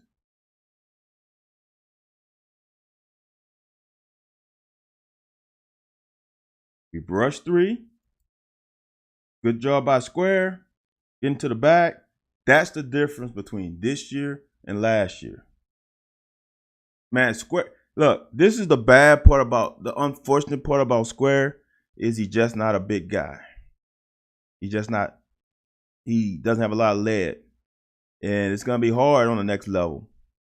But what he can do, if he commits himself, which I know he will, he can be a great special teams player. Dude, no, Walker, if Walker could be 2 and out, he'll be 2 and out. But he's definitely 3 and out. This is a play right here that is unguardable. And 3rd and 4, you got to keep inside leverage as a DB. If they run an out route and he throws a great ball, you are not going to beat that. Never. Ever. So for fans who think, what? This is playing man-to-man on a receiver, and you got to protect the inside. If they run an out route, you are beat by alignment right now. Now, his reaction to it was not great, but it didn't matter. You just give that up. It's 3rd and 3. You didn't deserve a chance for that because you didn't win on 1st and 2nd down. That's all my coach used to teach me as a DB is. You got to deserve the chance to make a play. You got to win on 1st and 2nd. Get them to a situation where it's a longer down the distance in the 3rd, and now that's our chance to win. 3rd and 3 is not a winning down for us on defense. It's just not. The offense has too many things at their disposal to attack us with. They can run it, they can pass, they can do anything they want to on 3rd and 3. This is a difference between last year and this year. Watch this screen and watch Valentine whip the ass of that receiver in only a 2-yard gain. That's the difference between this year and last year. Cornerback, physical play. That receiver wanted no part of Valentine. None. And to only get 2 yards out of that is pretty damn good. No, UT and Mississippi State offense are not. No. It's not even close. It's not even close. There is really no offense that we play that is like Tennessee because no one tries to spread you out horizontally like Heupel does. The only thing that's comparable is tempo, is Ole Miss, and that's just tempo. They don't do the same thing, splitting you out horizontally, because Kiffin will run some bunch too. He don't split guys out all 53 and a third yards. He doesn't use the entire field. So it's a big difference because of just the fact that Heupel likes to spread teams out. I'm just going to tell y'all, to be honest with you, Hooker is not that good a quarterback. I'm just going to be real with you. I mean, you know, Hooker's the same age as damn Jalen Hurts. What Hooker does, you know what Hooker reminds me of? Hooker reminds me of Steven Johnson. Hooker throws a amazing deep ball. I mean, he throws probably the craziest accurate deep ball most of the time. But Hooker misses a lot of receivers. Hooker has missed so many open receivers. It's crazy. Oh, yes. No. He's definitely better than Rodgers. No doubt about it. That's a fact. Rodgers has no arm. Rodgers is perfect for the system, but Rodgers is not a great quarterback either. But yeah, you're right. Hooker is better than Rodgers. I will agree with that. But Hooker is a product of the system. He's a product of the system, and he runs it well. And the great thing about it is he's athletic enough. If his first read isn't there, he can tuck it and give you 4 or 6 yards. So now instead of being 2nd and 13, you're 2nd and 6 or 5. So you're still ahead of the chains. So yes, he is almost a prototypical quarterback for UT. And the thing about it is UT is in the same situation we in. What happens next year? Well, who's the heir apparent to Hendon Hooker? Is he going to be a freshman? Do they have somebody on the staff? Are they going to go in the portal? The same issue that we have with Will Levis, the same issues that Tennessee's going to have with Heaton Hooker. Because that kid has played a shit ton of football. And you can't fool him. But he's not the greatest quarterback. That system is making him amazing. For sure, AJ. But AJ, they only win on first down in the first quarter. I don't know the official stats because I don't have the official stats, but I bet you that percentage goes down after the first quarter.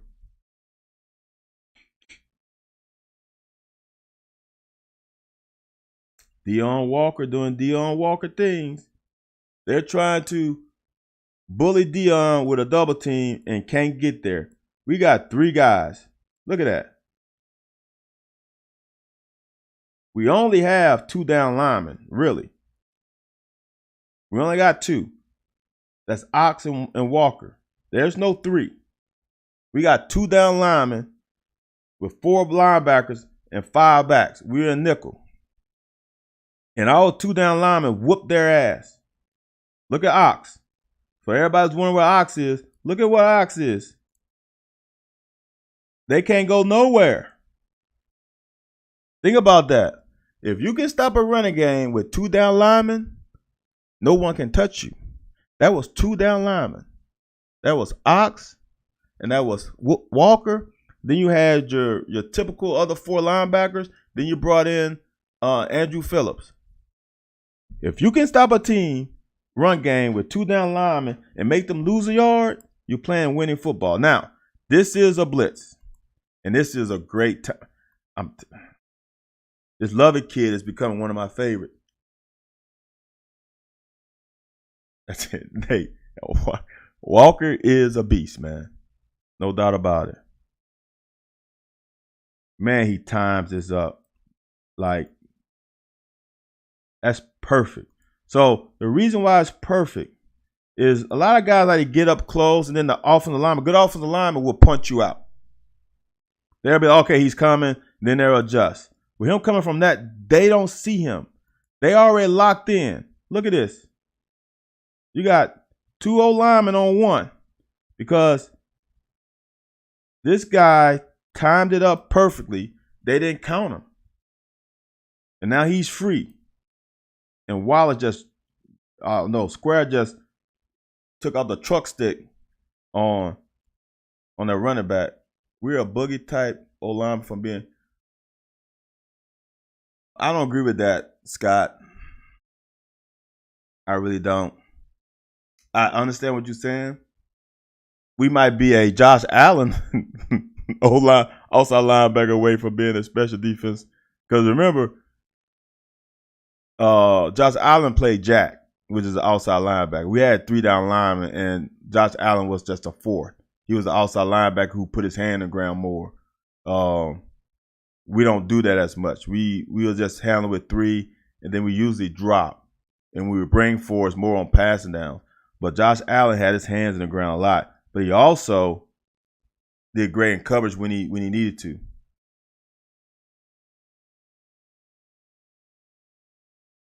They're gonna bring everything in 2 weeks. It's not next week. In 2 weeks. Well, there's some teams who have some Josh Allen types. I'm just saying for our defense, if I thought Jordan Weaver was getting to that point last year. Jordan Weaver needs another year. I don't think our outside linebackers have the pass rushing ability that Josh Allen has. Jordan Wright doesn't have it either. He just doesn't have that just pure pass rusher. We need a guy who can play the true jack. And a jack allows you to rush forward consistently because you got a guy who can put his hand in the ground, and if you need to, he can still drop into curl flat if he has to. Because Josh Allen dropped into coverage enough times. He didn't do it all the time, but Josh Allen allows your 3-4 to almost become a 4-3, and we just don't have that. Yeah, you look. Heaton Hooker is look. This is the thing about Heaton Hooker. Heaton Hooker is a deep ball thrower. It's simple as that. If you make him consistently throw short passes, he's a screen thrower and a deep ball thrower. Anything intermediate, he is inconsistent. You take away the deep ball and make him beat you with dissecting your defense, I feel good. I feel good about our chances.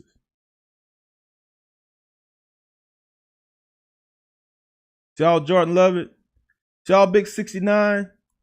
See, the back is going to come here. We did a simulated blitz with here and here. And when he left, now the count is off.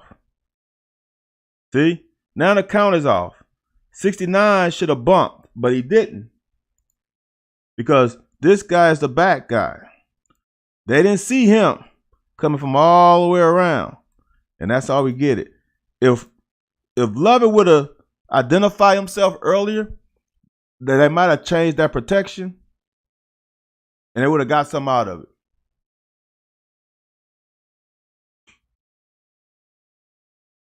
Boy, I love this. This is so pretty. Now, to me, if I'm this fast, right, Suncast. But Suncast, how could they have seen Lovett coming from the other side? That's hard. That's hard. Now, here's the deal for me. If I had this kind of speed, I am catching this MF and I'm trying to split that secondary right there. I'm trying to split. There's no need to do that. If there's nobody there, keep running. Because we'll put it on you. No reason to stop.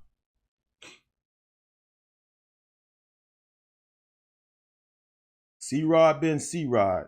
Dude, this.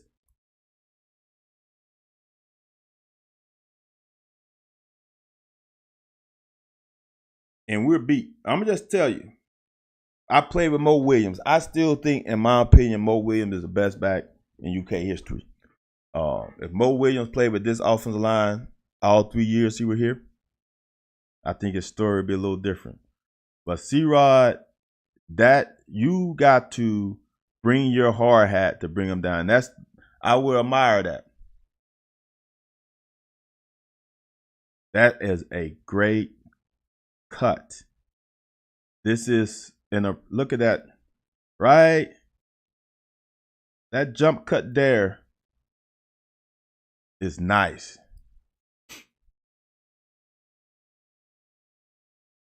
Look.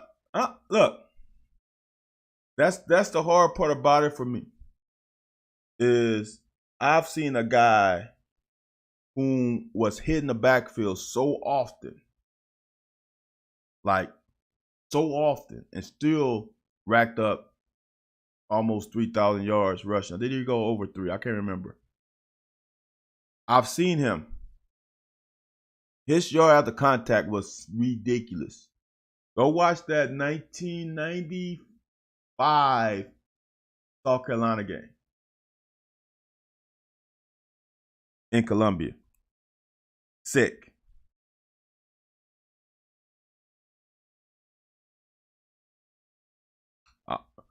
When our O-line can fire off the ball, they are not bad. When they're able to fire off, like on this pin and pull, they're not bad. No, look, Mississippi State didn't want to tackle him from jump, really. They really want to tackle him from jump. Yeah, Austin, Mo, dude. Mo is just so. Here's a story about Mo. Now,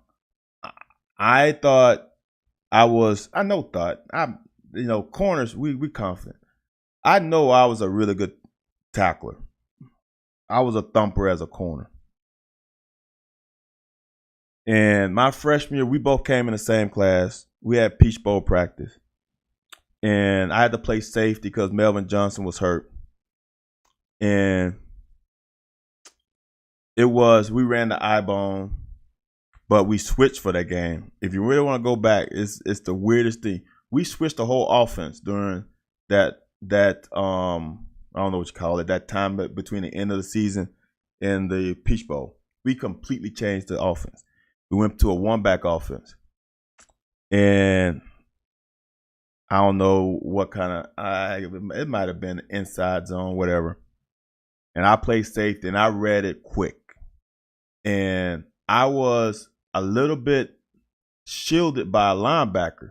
So in my opinion, I knew where Mo was, but I didn't see him. So and what I mean by see him is it wasn't open like we made eye contact. But I knew where he was going. So I felt like I'm going to sneak him. And we met in the hole.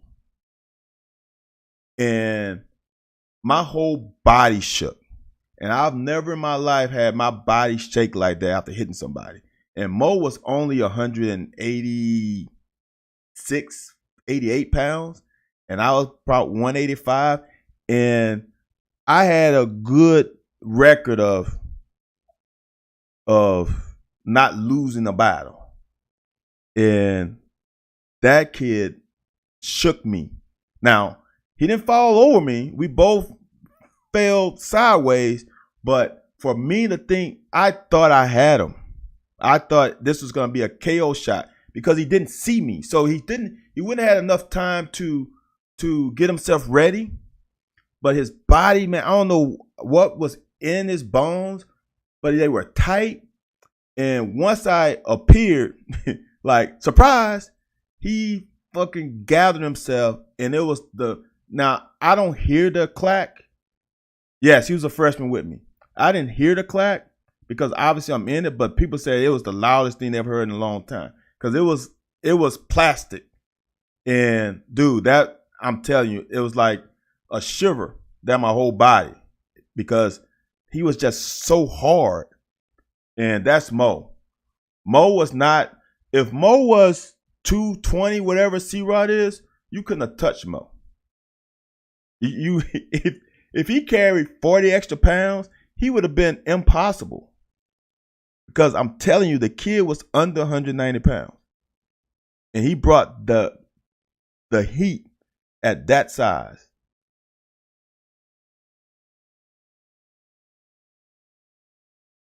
Yeah, we are the best sneak team. I don't understand why we won't spread people out on 4th and 1 or 3rd and 1 and do that all the time.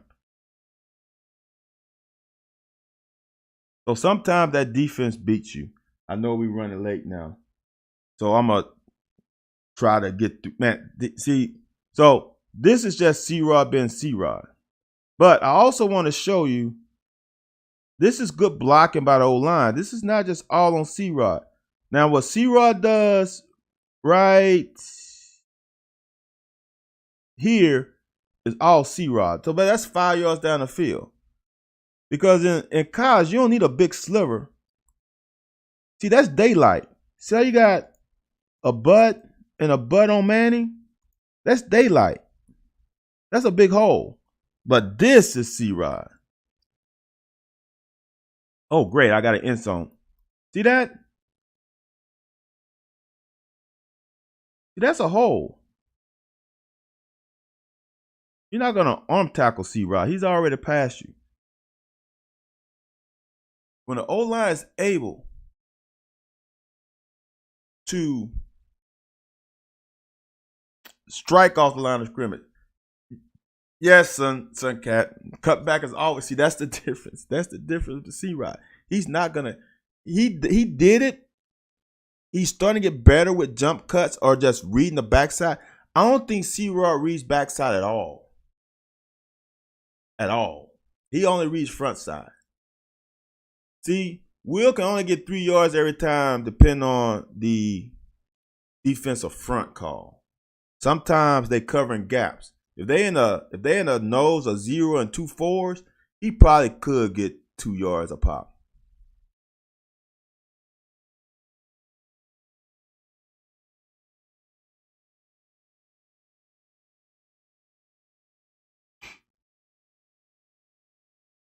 Something is fishy about this because how does your guard and your tight end pass up the unblocked guy? How do they pass up this guy? It makes no sense. They passed him up. Watch. That's not good. Number 0 had problems all game, JD. This is a perfectly called screen on the blitz. And they just played it well because we don't get a block. We got to stick on this longer. If we stick on that longer, we got something. But if we don't, we got nothing.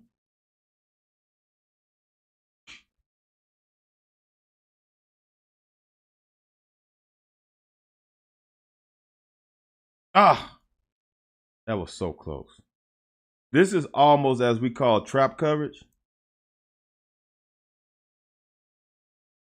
Jordan Wright has to forget about that seam guy and go straight to the Cummins with stick. I'm a Cummins guy. I don't know. Obviously, to me, he's not doing what he needs to do in practice to gain a coach's trust. That's simple to me. If a coach can't trust you in practice, he's not going to trust you to do it in a game. So you got to prove your worth in practice. The amount of tip balls we got by Jordan Wright, he had to at least have 5 or 6, man.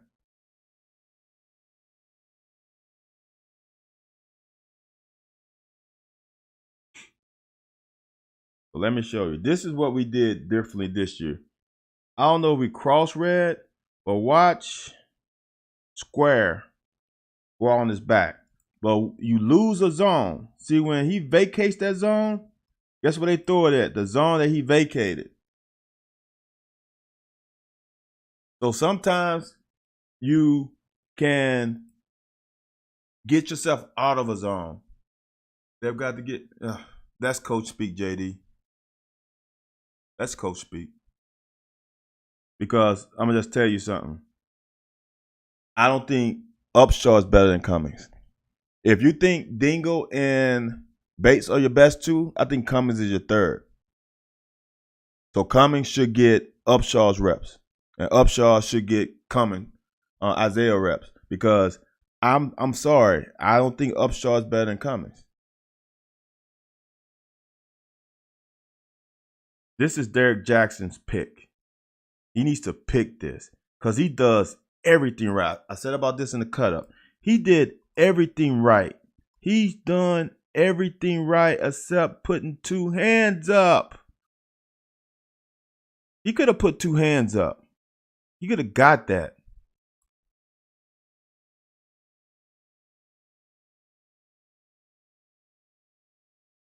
Oh, for sure, JD. He was there. He stumbled a little bit, but he was there.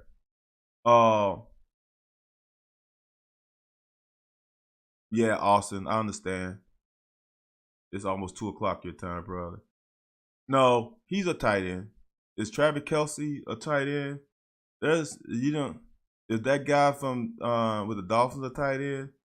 In historical tight end position? No.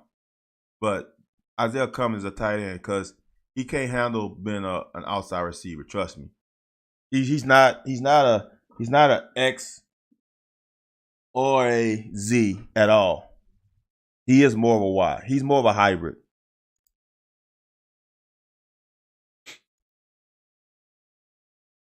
Now, here's the crazy part about this. I think if that ball's not tipped, I don't know if that's by Valentine or Wright, Andrew Phillips might pick this.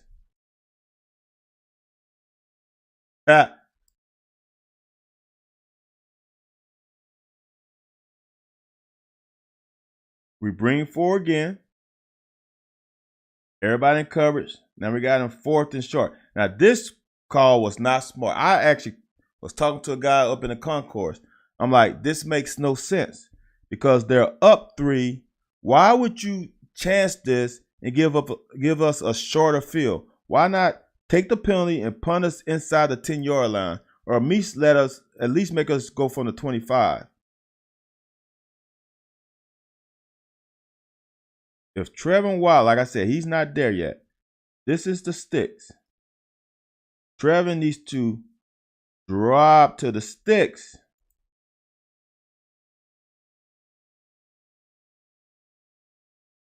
And then he might have had a chance to pick that because he had great coverage. Now here's the crazy part about this, and we're almost done. We got 47 damn seconds left. All right, before this series started, how many of y'all thought we was gonna get 3 points out of this? I didn't. I'm gonna be honest. I had no 3 points. Are you sure?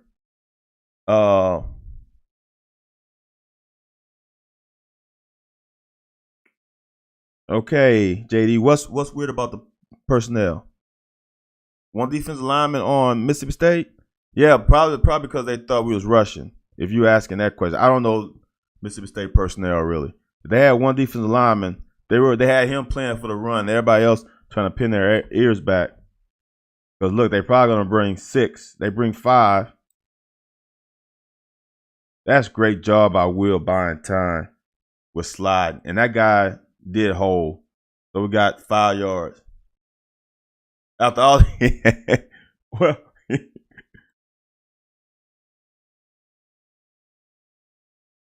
this kid played his ass off.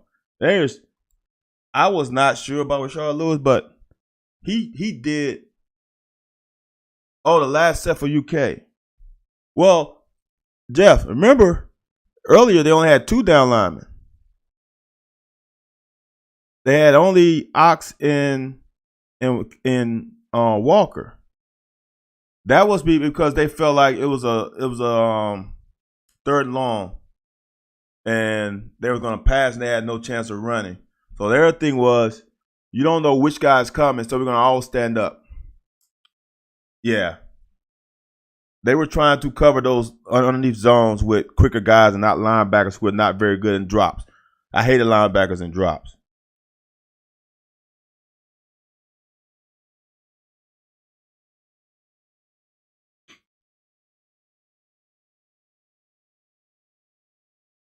Great timing. Get the ball out. Let your skill position player make a play, and then we get another 15.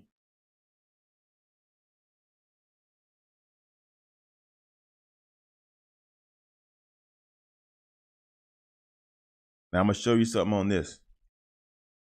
I understand what Will was doing. I really do.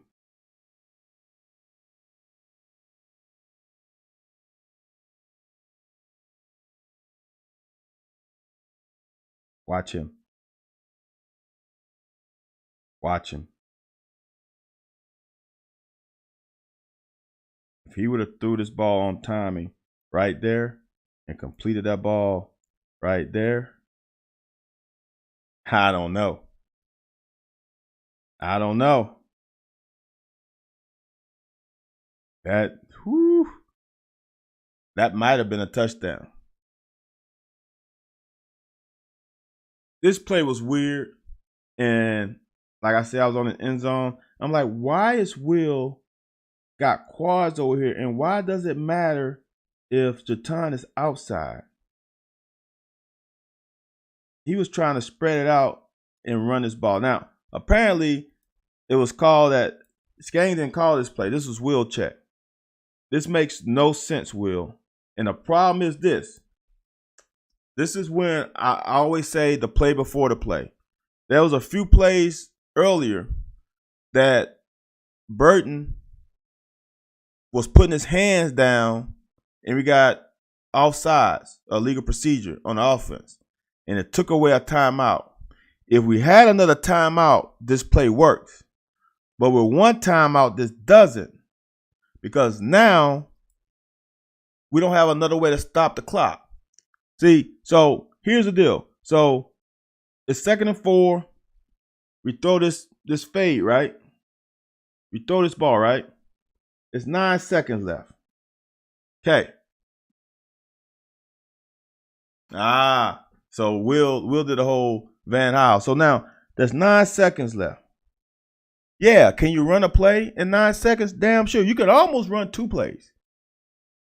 The problem is if you got a sack. If you got a sack, it's ball game. It's no more time on the clock, and you get no points. So that play earlier, where I don't know why Burton was trying to put his hands in the ground because no one else did. That was a brain lock. If that doesn't happen, we will run. We would have ran another play. But kicking the ball in this situation was kind of the right thing to do. Because do you trust that O-line to not get a sack? Just remember what happened last time Will played in Ole Miss and we got that fumble.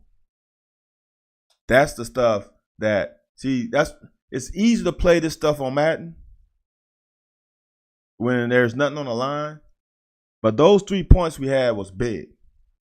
And we needed those 3. So I'm just saying. I understand why you would, but it's iffy with the O-line. So if we don't get offsides, I think it's a different story though. And yes, that draw killed us. That if Will doesn't do that, we got a timeout in our pocket, and we would have thrown another ball. Because no matter what happens, we would have had at worst 2 seconds. And we could have called timeout, got the field goal team on the field and kicked the field goal and been happy. But with no timeouts, nah, just ain't gonna happen. Hey guys, seriously, this was really good. This was one of the best ones ever. So I am going to start doing this thing. I'm gonna shoot for 10 p.m. Eastern Standard Time tomorrow. And if you guys don't like it, or if anybody else don't like it, let me know and I'll keep pushing it forward. But hey man, I appreciate all you guys' comments. And we will do the second half tomorrow at 10 p.m. Eastern Standard Time. You guys go to sleep, man. It's almost 2 a.m. your time. Really, I appreciate you.